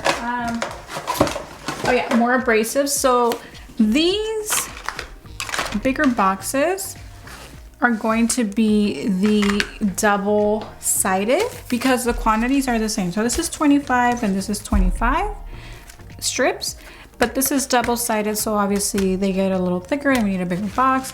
These smaller boxes mean that you only have one side to these. And this in particular is a 180, yes. And pay attention to whether or not your box says soft. If it says soft, it has a little cushion to it. If it doesn't say soft, as in the case of this guy here, then it's just going to be paper without any like sponginess behind it. The ones that say soft have a little sponginess behind the strip, okay? So this didn't. Now the single-sided, they do have, maybe you can see it here on the camera, they do have a little sponginess to them. That pink paper, that spongy material to the abrasive, okay? You can see here, it almost looks like a piece of gum, but that's spongy material, okay? So what does that mean? It basically means that you're gonna be able to use this file a little bit like a buffer. And when do we use buffers? To smooth out the top of the nail. We don't use spongy material. Here you can see the difference in sponginess. This is slightly thicker.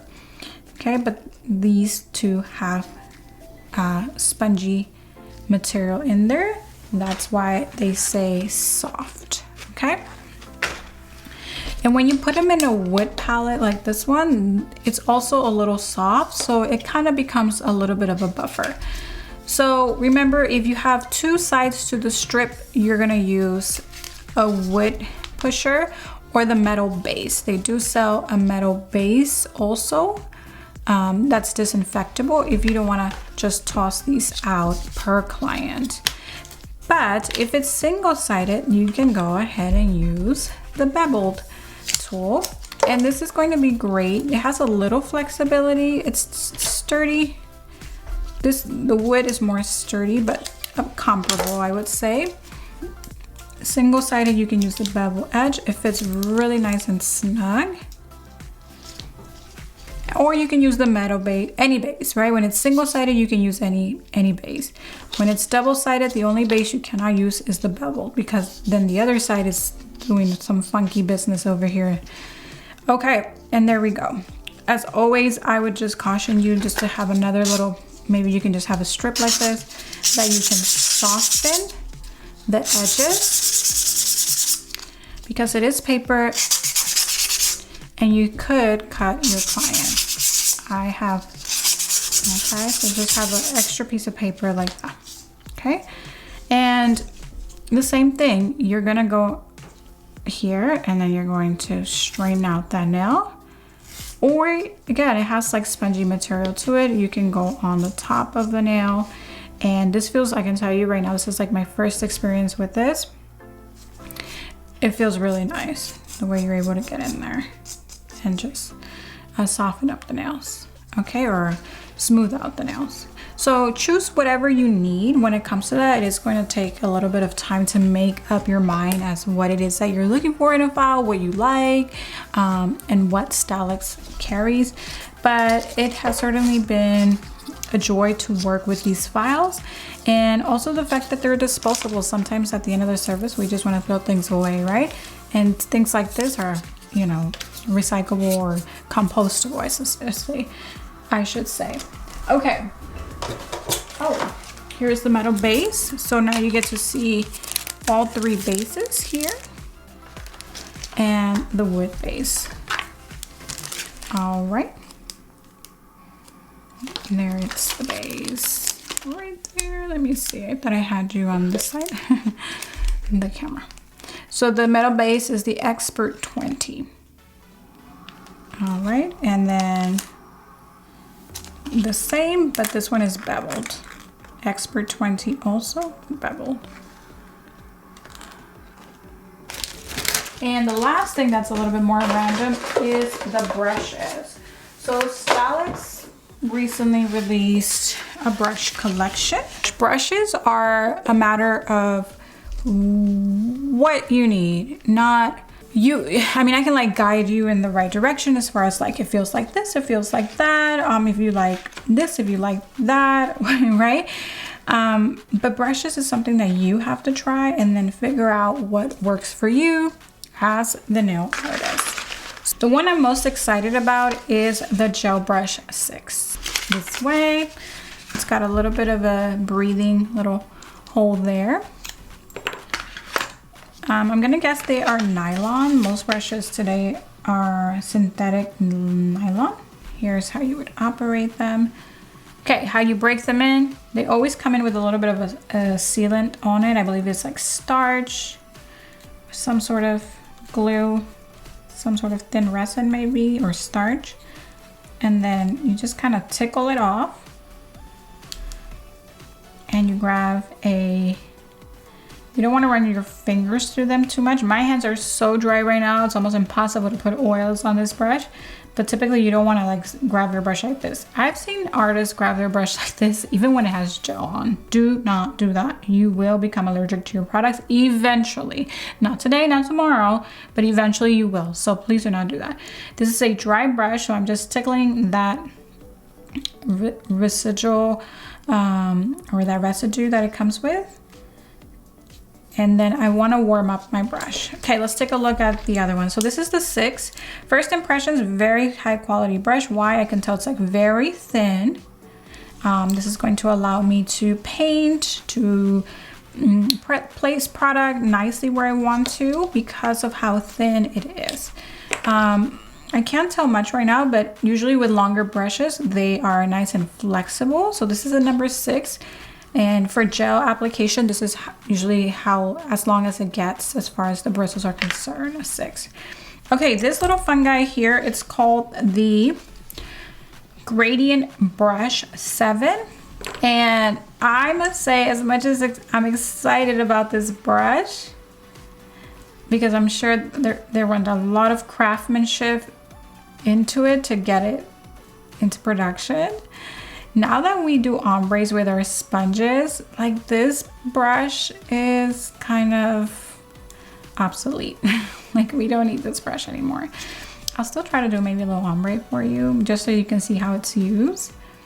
But yes, the ombre brush era, I think is finally done after many, many years of struggling with ombre as nail artists. I think we now have the answer to our ombre problems with the like tapping of the sponge, that method. Okay, next up we have liner brush 1. Okay, look how short these bristles are. If you do any type of like caricature art or short line work or details, small details, I almost am sure this brush is going to be like your brush. I will try it with like black pigment, see if we can even like, my test is like, can we do cursive with it? And that's gonna tell me this is a good short brush. But STALEKS creates high quality products, and this right here is beautiful. Okay, and the last brush we have here is gel brush 4. Kind of excited about this, but it might be a little too small for anything other than like short nails. Maybe you can let me know why you use a very short bristle brush. If it was a little wider, this would be a perfect brush for me for builder, for my viscous builder in a pot. But it's short bristles, so I'm not sure if this is supposed to be for color or for some style of art, like when you're doing, I think that's what it is. Like if you're doing petals, you can just kind of release the gel. It's a nice size. But yeah, other than that, it's a little small for an application brush, even for color. You can see the difference between the 4 and the 6 here. Big, big, big difference. Let me see. Yeah, big, big difference. So yeah, maybe I'll save it for nail art. All right. What do you say we give these a go and we kind of put them to the test and see? Grabbing my tip, let me bring you over here. And I'm going to go ahead and warm up my brush. I like to put clear in my brush. So that's what I'm gonna do. And I like to usually do like base coat. That way my brush has a gel with base in it.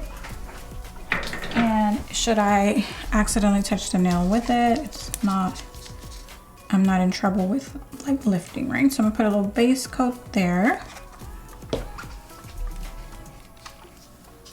And bring you in tighter. All right. I'm gonna warm up my brush. How do we warm up a brush? We take it and we tickle that product off of it that it came with, and then we press some clear gel in it. Again, I like to use base coat gel or just some sort of art clear gel also. Sometimes some base coats can be really sticky and they can make our brushes harden. So if you have an art gel that's clear, even better. The one that comes to mind is Art Clear by KOKOIST. That's a good clear. All right, so here's our color, and let's check out how this brush applies. If I could open my jar. Oh, now you want to act funny. Here we go. Have our tip. And we're gonna grab our gel and apply it onto the tip here. Ooh, very nice and pigmented. This color applies smoothly.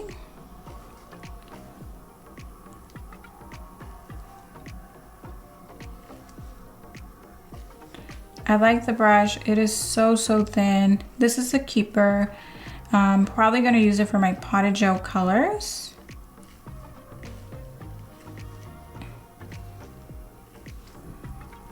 Okay, and then you would do 2 coats of that color.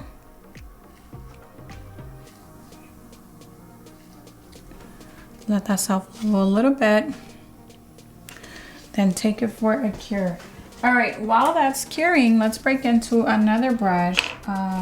Let's go ahead and take the liner brush, and we also want to warm this one up. So we want to take our clear gel, drop a dollop, and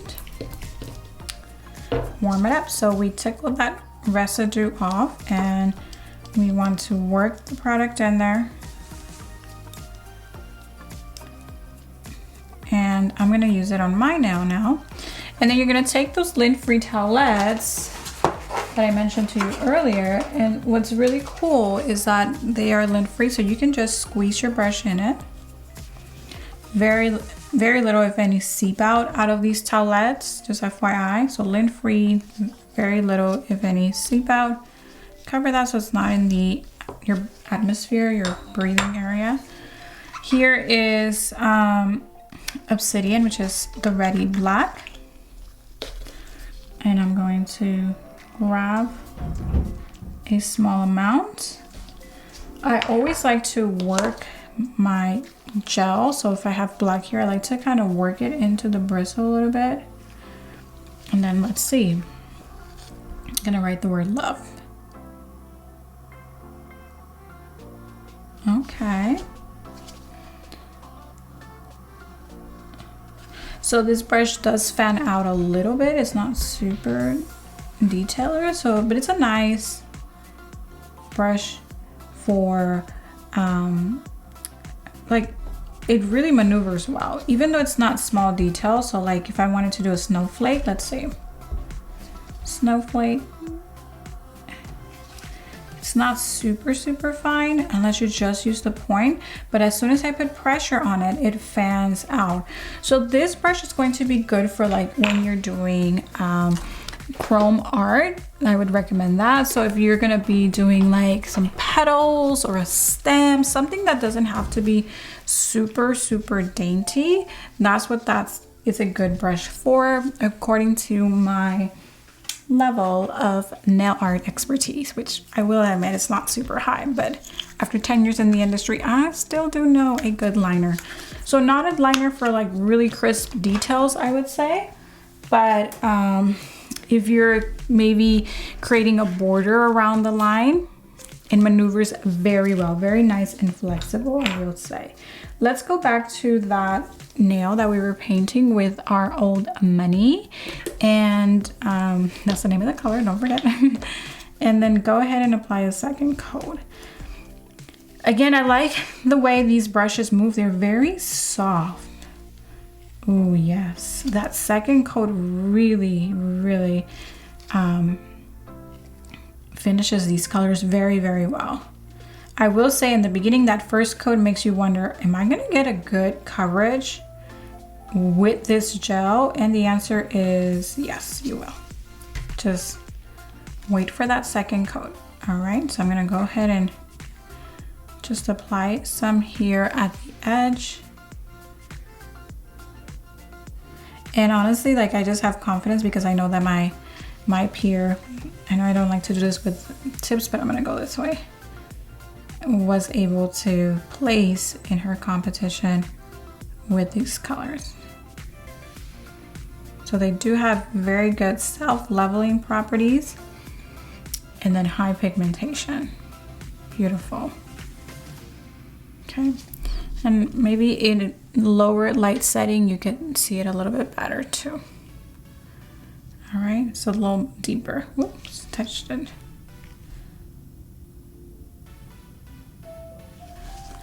All right, good deal. I'm gonna go ahead and send that off for a full cure. And the next thing we have to do with our STALEKS brushes is, I'm not gonna go ahead and do that short brush because again, this is just, I think, for nail art, not really for application. I don't ever use a teeny tiny brush like that to apply my gel. I use a 6 and even a 4 in my experience. They've been a little bigger than that, so that's a very unique case of a number 4, maybe even a number 8. Okay. Let's go ahead and do an ombre now. So I'm gonna take another tip and I'm gonna use the white. I'm gonna go ahead and clean my brush. So I'm gonna go ahead and clean my brush. I'm gonna take that Ready concealer and the Mauve. It's that mauve color. Not this one. This is the one that we want, okay? Now what I am going to do though is take that one brush again, the number 6. I'm gonna wipe it clean. Believe it or not, that's all you need to do with your brushes. You don't have to go with alcohol, although if my brush has gone stiff, I will. Notice, very little, if any, seepage out of that napkin, all right? So if you're a nail artist that doesn't love to work with gloves and you have to take them off during the service, just bear in mind that these towelettes are probably going to be what you want. Let me go ahead and cover that. Okay. So when it comes to ombres, doing that particular brush, I'm telling you right now, it's a little bit of skill. It takes a little bit of skill and patience. I'm gonna go ahead and color like 2/3 of the nails starting from the top. And of course I'm gonna have some of that green coming through. And I'm gonna just go this way a little bit.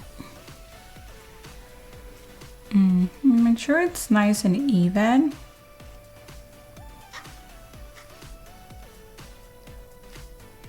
Like so. And I want to say I have some fuzzies in here. All right, then wipe your brush clean in that lint-free towelette.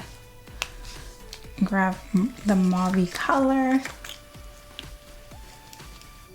And then I want you to grab an amount like so, and then place it on the nail. Give me one moment here, just so that I make sure that you can see me and see the gel. Okay, I'm gonna place it right here.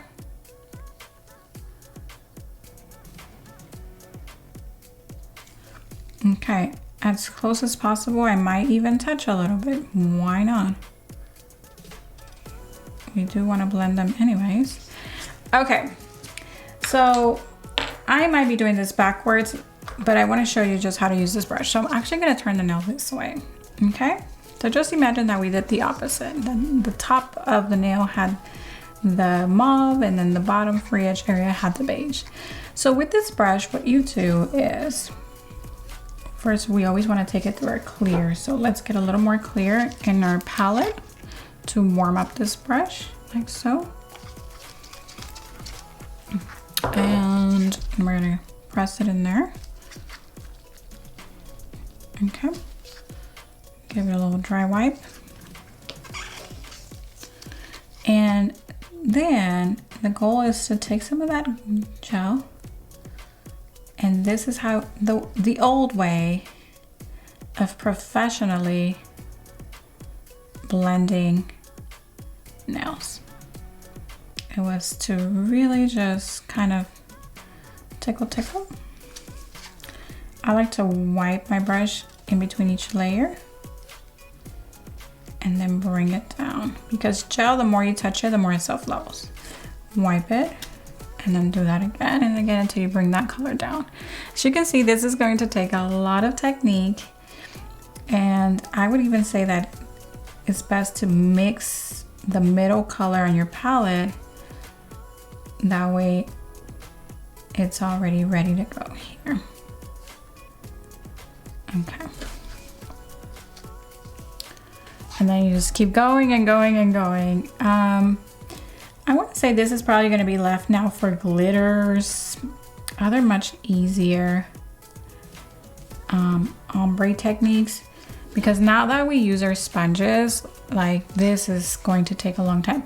And a tip or trick to get through this even faster is to get colors that look very similar to each other. So I did very opposite colors on purpose, but the trick is also again to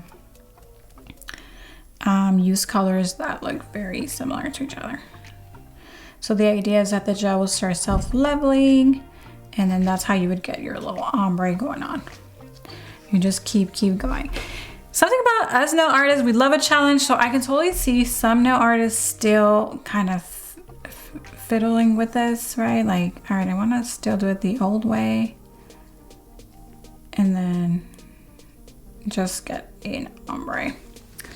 So yeah, that's your ombre brush. As you can see, it takes a lot more skill, more finesse to get it to do what we want it to do. So I'm gonna leave that choice up to you. So that was STALEKS. Let's move on to our next brand. Back to what I believe to be some of the best brands in the industry. So you've already seen me cover KOKOIST, the Red Iguana brand, STALEKS, and now we're moving on to Nail Labo, one of our newest affiliate partnerships. Nail Labo is also one of Japan's top nail brands, and the really cool thing about Nail Labo is that they also offer dry Efile mani bits. So in Japan, they actually have a under a different name. Their big business is, from what I understand, is like a dental company, and so of course from that derives their dry Efile mani bits. I've got a whole assortment of these. I have also a putty gel, so like a fully pigmented putty gel. And yeah, let's dive into all of this stuff. All right, so pretty much almost like their full collection of dry Efile mani, I believe is what I got here. So let me zoom you in, make sure that you can see me, of course. All right, okay. So some of the more standard bits that you're gonna see here as far as like what other Efile mani companies carry. So carbides, right? Carbides are very popular. We have here the large medium barrel. What I like about their carbides is that they're not too sharp at the top. So let me show you. This is the Nail Labo large medium.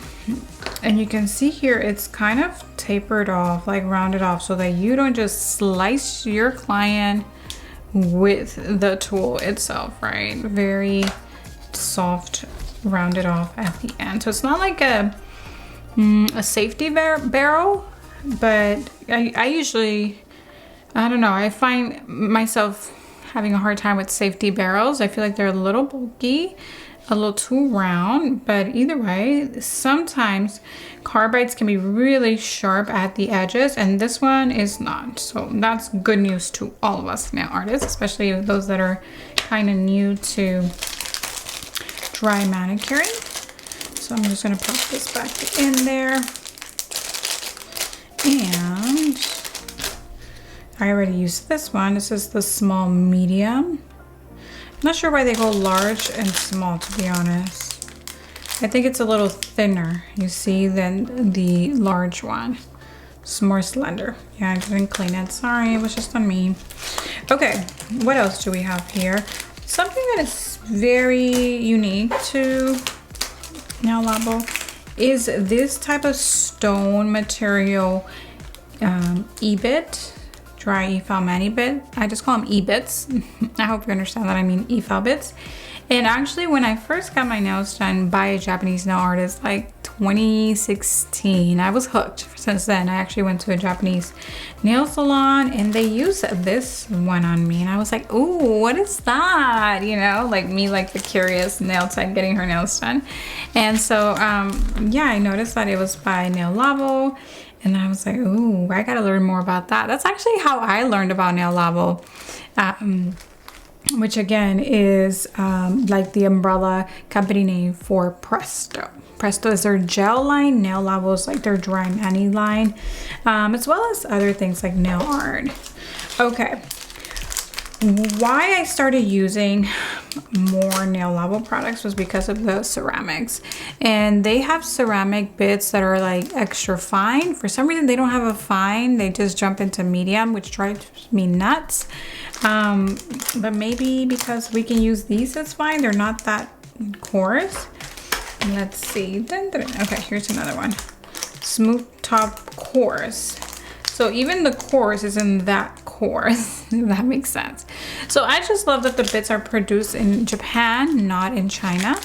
So one of the reasons why I've used them for a very, very long time. Okay, so extra coarse for a carbide there. I find that if you're using any type of structure gel, you don't really need to jump into a coarse unless you are reducing like Gel X or full coverage tips. That's when I would use coarse, and actually that's when I would use more of a bit like so, where it's just goes in there. It's the flutes are more pronounced. We call it teethy, is more teethy, and it goes in there and removes the product. So that's what I like to use these coarser ones when we need to remove nail products. Okay, what else? Ooh, okay, so these are new. They have their kind of like the flame bit. They just debuted a flame bit of sorts. It's this diamond one here. I haven't tried it, but it's a fine grit, so it should be gentle. Just notice that when these bits get really pointy like this, like the diamond bits, I don't want my newbie nail techs or my beginner nail techs, my newbie nail techs, those that never have really worked with an e-file or never really exfoliated with something this pointy, please at least take an online course. You guys can check out my e-file manicure course down in the description box below. It's called Efficient E-File Manicurist, or you guys can grab the Modified Russian Manicure course. It will teach you how to use that, and at least you have someone to look after and kind of like model after, right? Like, okay, I'm gonna try this. I do believe that it takes practice to get better, not just looking at the information. Obviously you have to put into practice. So check out the courses down below, our dry e-file manicure course and our modified Russian manicure course. All right, and then we have this smooth what is this called, ball bit. A ball bit, and this is to basically smooth out the skin around the nail plate. So those are all of the e-bits that I got from Nail Labo. The ones that I'm typically most excited about are the ceramics. Why ceramics? I kind of get asked like carbide or ceramic. Okay, so let's talk about it. Carbide is going to be a little bit heavier. It's also going to reduce a nail a little quicker. That's all good and dandy, but when we get down to the natural nail, we want to use something very gentle that in case our bit touches, it doesn't touch so much that it scoops off product. And so that's why for many, many years I've used ceramic, especially once I get to the natural nail. So out of all of these little guys, I will be keeping that ceramic. And the rest we will have available for you to try and check out, okay? All right, so next thing that I have here from Nail Labo, which is the owner of Presto. Presto is their gel line. It's a little bit of a molding gel. So if you guys are familiar with KOKOIST boba gel, this is similar, but this is fully pigmented. So they are a professional gel nail company from Japan. So I do trust that things are going to cure properly because they've been in the business for a very long time. Otherwise, I say that because a full pigmented putty gel, you're like, how is the light even going to penetrate into this color to cure, right? So let's just take one and sample it. I'm gonna go ahead and use the spatula that I was using prior. And let's see, whoops, here we go. All right, I grabbed a bunch, but that's okay. So as you say, it comes off like a really clean, solid piece. It actually comes off with my spatula very nicely also. And so of course you want to be wearing your gloves. And let's see, now you want to take this, oops, it's kind of sticky now. And then what I like about this putty gel is that it doesn't stick. So you guys know that when we work with putty gel, like whether it be KOKOIST leaf gels, anyone, it's sticky, right? You have to work it with a little bit of what is it called, alcohol. But this one you don't, which is really, really cool. So you'll just take your piece. If you need to thin it out, you'll just kind of stretch it, like to stretch it evenly, and then boom, put it on the nail. Look at that. Oh my gosh, I've been missing out. All right, these might be my next nails, no joke, because I've been enjoying a swirly thing. I call them a noodle, a 3D swirl. How about we do that, 3D swirl, because people were laughing at my like 3D noodle. So yeah, it's like a nice little putty that doesn't get stuck to your glove, to your work area. You don't have to work it with alcohol, which is usually the case when we're working with our putty gel. And let's take a look at other ones. This is so fun. Oh my gosh, I thought it was going to be a lot more messy. It's not. So there you go. You're learning with me. Again, a lot of these products, I don't really have time or clients to try them on. So I'm just giving you my real and raw first impressions. So if I'm quiet for any one of these products, I'm like, I open it and I'm like, it's because I'm like shocked about something. I didn't expect something.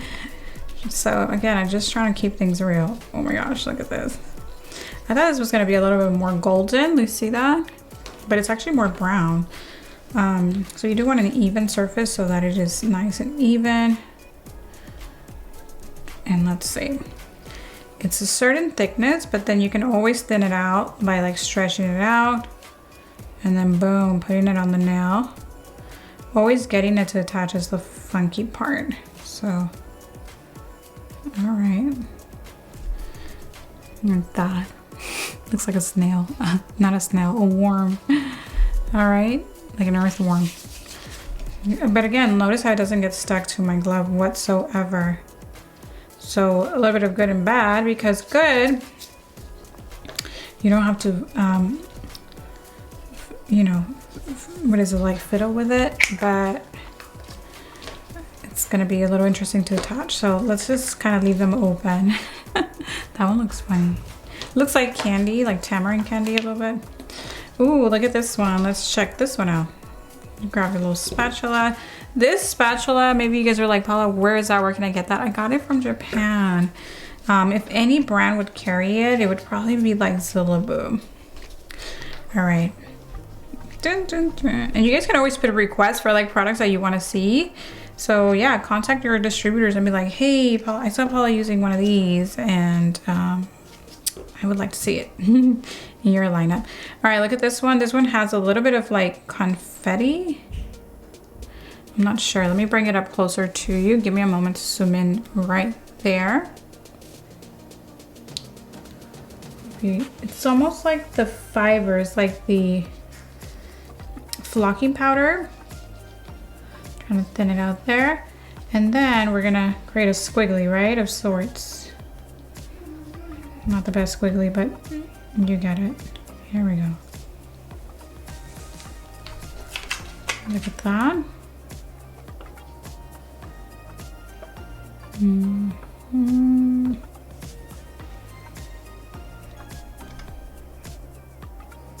Again, it's got like fibers in this one. Just roll it up, really fun. This has been my jam this year. That is playing with molding gel. I don't know, just the vibe this year for me. All right, let's see. Let's get in a little tighter. This one has been glossy, the glossiest thus far. One thing I don't know is if they are non-white. This is what I mean by like, I wish brands would send me a little more information. I mean, I could, it's probably on their website, but when we're trying to plow through these nail hauls, we got a lot of stuff to cover.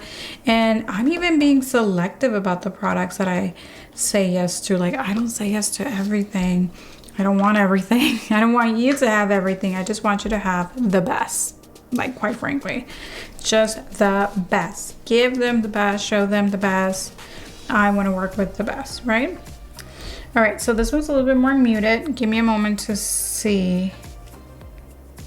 I think this one might also have some of that fiber. It's more glitter, I want to say. More glitter in there. And again, you can create those little fun noodles, which I think are very popular in Japan. There you go.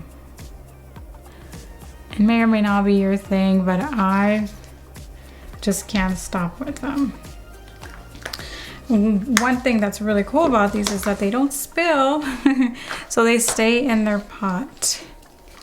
All right, this one is more like a khaki gold. Why don't we grab the one that's on the, look at that, so clean. It's like really fun. It's like Play-Doh. I actually didn't think I was gonna enjoy playing with this or showing you this, but I am. It's just so fun, especially like if you're in your noodle era, as I am. All right, so let's see. That looks like a snake, giving you all the ideas here. You see. This one, it's a very fine glitter inside, very fine shimmer. But I'll be honest, unless you top coat this, that's funny. Unless you top coat this, you really can't see the glitter and whatever's inside of them. All right, so let's see. Our last one is this one. Let's see, we have some up here. Oh, this one has a lot of gold glitter. So it's almost like gold on top of gold. You want a flat surface so it's nice and even. And you roll it with gloves. Okay. Boom. Ooh. These might be my New Year nails. With this noodle. And you just kind of pull it, stretch it out, and then bend it into the shape that you want. So this has been really fun. I enjoyed this a little bit more than I thought I would. My recommendation for these, I would say like more fun colors, more vibrant colors, more colors that just pop. These are a little too dull, which are fine for the fall season. We can definitely make use of them during the fall season, but imagine something like, I don't know, something that pops, like a bright orange, a bright pink, bright yellow, something like that. I think it could be really, really fun. So that was our nail labo slash presto haul. Let's move on to the next thing. Moving on to our next brand as part of this fall nail haul, and that would be Erica's. Are you familiar with Erica's? Of course you are. Erica's has been around for a very, very long time. And here's what I got. I tried to narrow my focus and not use too many brands, but recently we got certified as an Erica's trainer for a combination course, a collaborative course. That's the Nail Thought certification. And now that Nail Thought certification is also going to include an Erica's ATA or an Erica's e-filing component. So looking forward to that. I did stock up on some bits and really kind of refresh myself with the bits. I used to use them a very long time ago and kind of stopped, and now here we are giving them another shot. So Piranha is what I got, the small tapered barrel, the undernail cleaner, the cone, the Rex, the T-Rex carbide, and the safety skiver, and the nib. So let me just show you what those look like. So got my little sanding band with the adjustable mandrel so that I can like pluck my sanding band on and off. These are obviously single use, so one client at a time. And also these have a coating on them, I was told, so that they don't heat up so much, or because a sanding band can. So sanding bands I like to reserve for rebalances. I don't go prepping the nail with it because I just personally think that they reduce the nail a little bit much, but doesn't mean I won't or I can't change. It's just what I prefer not to do. I just kind of go in with my hand file and give it a gentle etching, and I find that that's enough. So this is the smooth top barrel, and by the way, all Erica's bits are made in the US, and you can get anywhere from, I was told, 150 to 300 sets or services done with your Erica's bits, which are primarily carbide and diamond. So keep that in mind, that maybe with other brands you are using a diamond bit 2 to 3 weeks. With Erica's you could be using that if you're in the salon daily. With Erica's you are using them like 2 months before you have to replace them. Okay, so that's a good investment for those that are professionals and are minding the numbers. Something to take note. So this is going to be just your like gel removal bit, very general. I usually don't love a big barrel like this because it obstructs my view when I'm trying to remove, and some nails can be really narrow and whatnot. So I do prefer some sort of tapered or flame bit. They do have this Piranha. I have it in fine grit, and I used it already and it seemed to reduce quite nicely.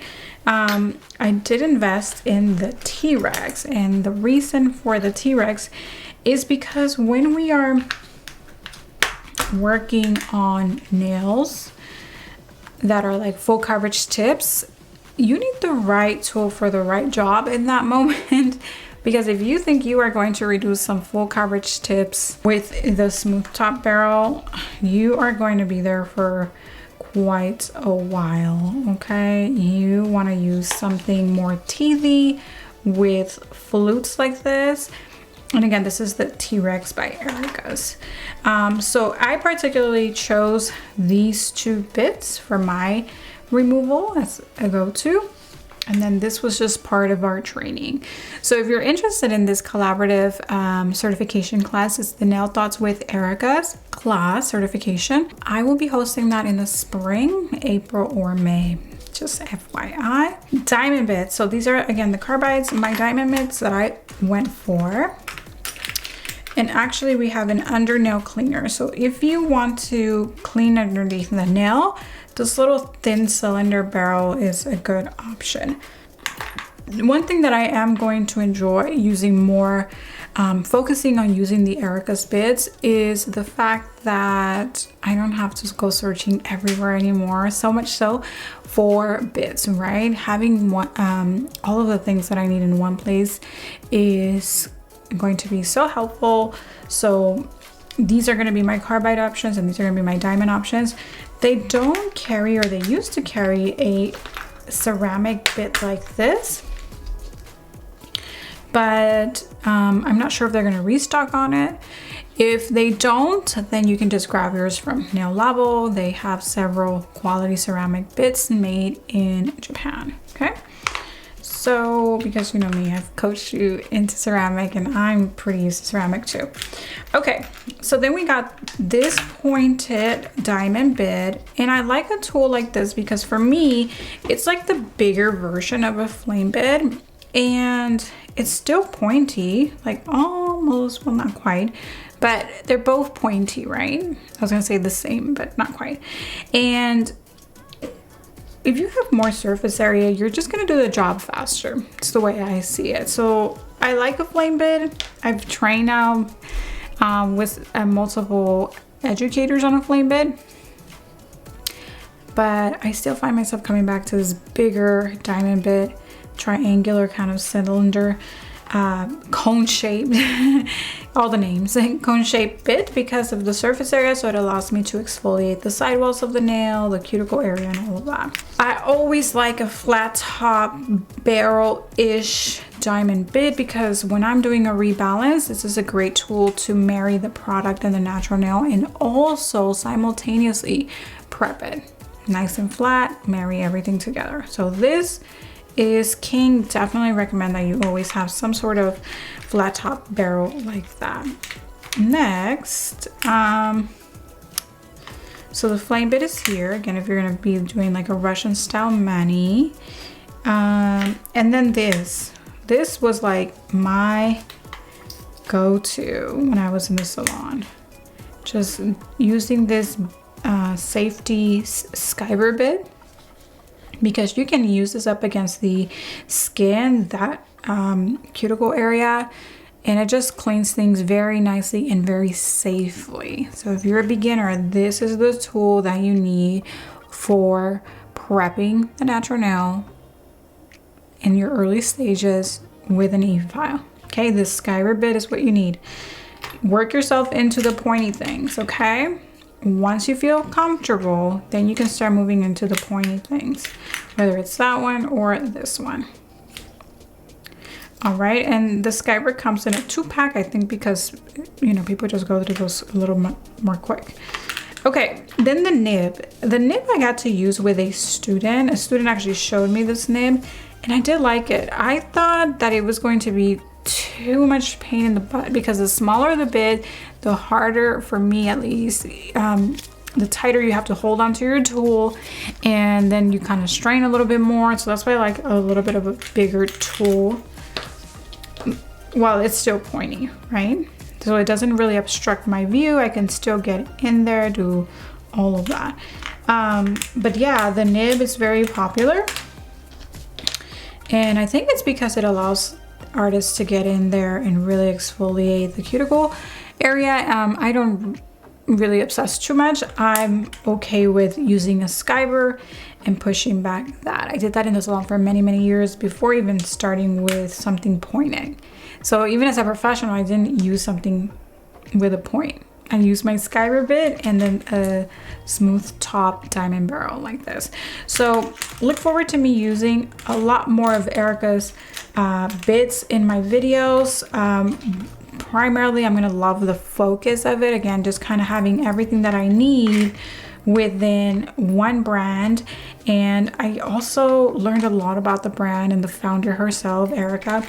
And we have freakishly so many things in common, like so many things in common, that it was almost like I connected like next level with the founder. Whether she felt like that or with me or not doesn't matter, but for me it was just like, wow, I do want to support, I want to support that, right? Her mission, her lifestyle, all of that. So yeah, these are going to be it for a while. And again, if I need to use a ceramic, you guys know why I use a ceramic. That's just kind of to take care of any little delamination on the natural nail. It just does it so much more gentle.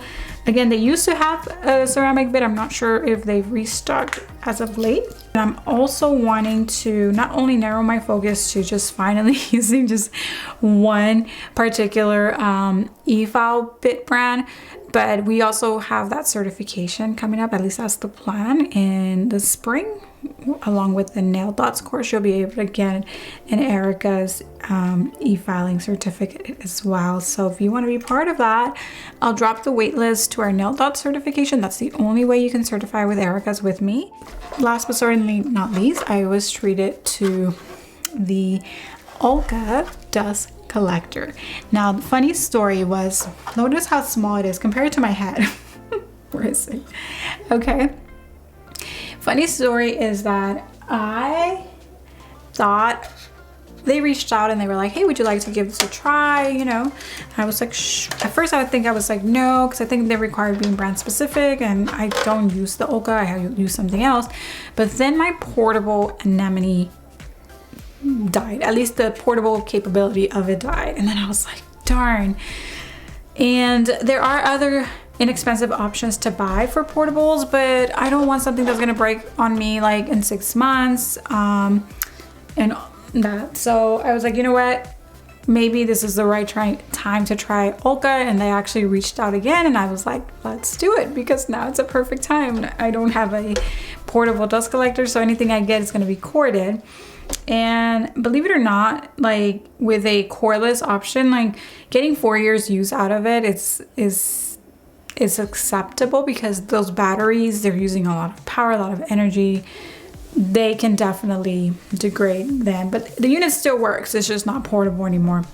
So anyways, I thought I was gonna get like the boxy Ulka that everyone has, like the flat model. And I then saw that they had this cute little portable one on the website, and I just like, oh, that one's so cute. But I had already gotten my package and I was like, I probably got the one that everyone's got, right?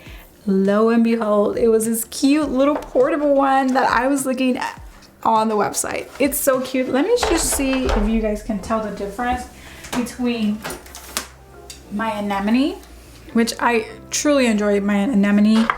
If I had another $400 to spare, I'd buy it again, but let's try something new. So you can see it's much smaller than the anemone.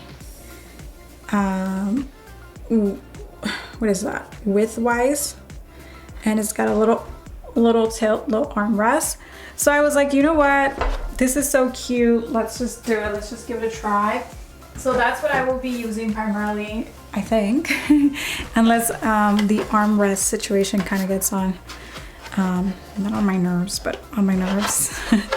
And it's really quiet. So I'm gonna put it on to max speed. And you tell me if you hear it, because I was actually coaching a student and she was like, I can't hear anything. I was like, oh, okay. So there's a little switch here that you're gonna pop on and pop off. That's how you turn it on. And let's see.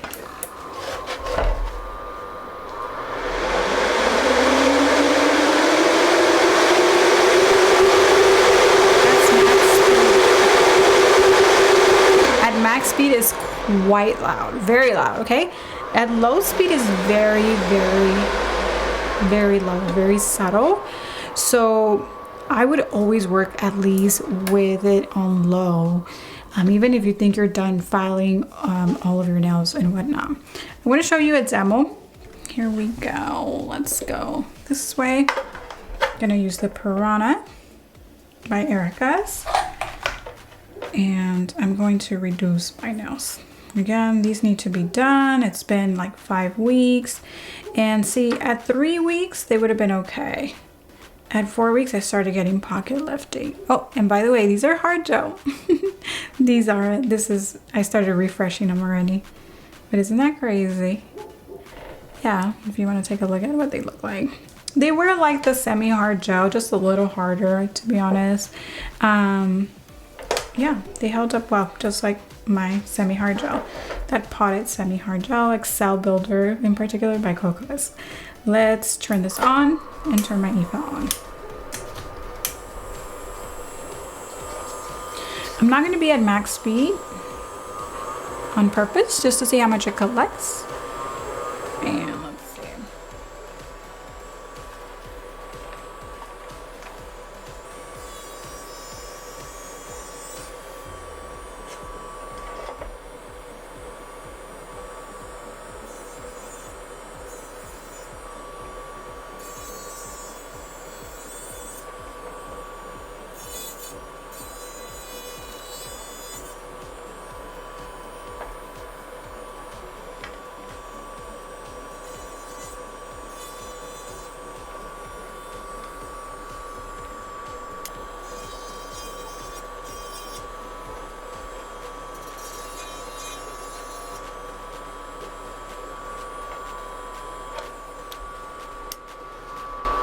All right, bye bye French. It's on low, guys, and seriously, there's like knot dust all over my desk. It is on low speed. It is collecting. The collector is collecting, okay? So that is good news. This is, again, you're going through a first impressions with me. I got to use it a little bit yesterday, but I was so busy teaching that I wasn't really paying attention to like, oh, it's collecting, it's not collecting, but there is no dust around my desk. Like, you won't be able to see it, but by reducing those nails, my desk area is so clean, and the noise level on this is so quiet. It's less than 12 by 12. It's like 10 by 10, if that. So it's compact, it's really cute, it's really quiet. First impressions, very impressed with this dust collector, because usually in order to get like good suction, we need like a bigger machine, a louder machine, and that's okay. I've understand that, right? Who vacuums with a silent vacuum their house? No one. The motor is just going to make that noise. So yeah, my fingers are not filled with dust. That's my fingers after using the dust collector. Maybe when you use a dust collector, you'll notice you end up with dust all over your hands. That's not the case here. So it might be worth for me to keep it as far as like my go-to collector with the cable, because it's compact and it just keeps things clean. Like, look at that. There's like not dust all over my fingers. Like I didn't even brush them, dust them. So again, you are witnessing this with me, like my first time using it for a shortening or removal. And yeah, well, that is going to conclude today's nail haul. I hope you enjoyed that. I hope you enjoyed being treated to seeing all of what I believe, again, are some of the industry's top nail brands. And yeah, we'll drop a giveaway. We'll have a giveaway for this video, for this nail haul, on some of the items that you got to see today. If you're interested, check out the link in the description box below, and I will see you in the next one. Please subscribe. All right, hit the subscribe button right now if you enjoyed this.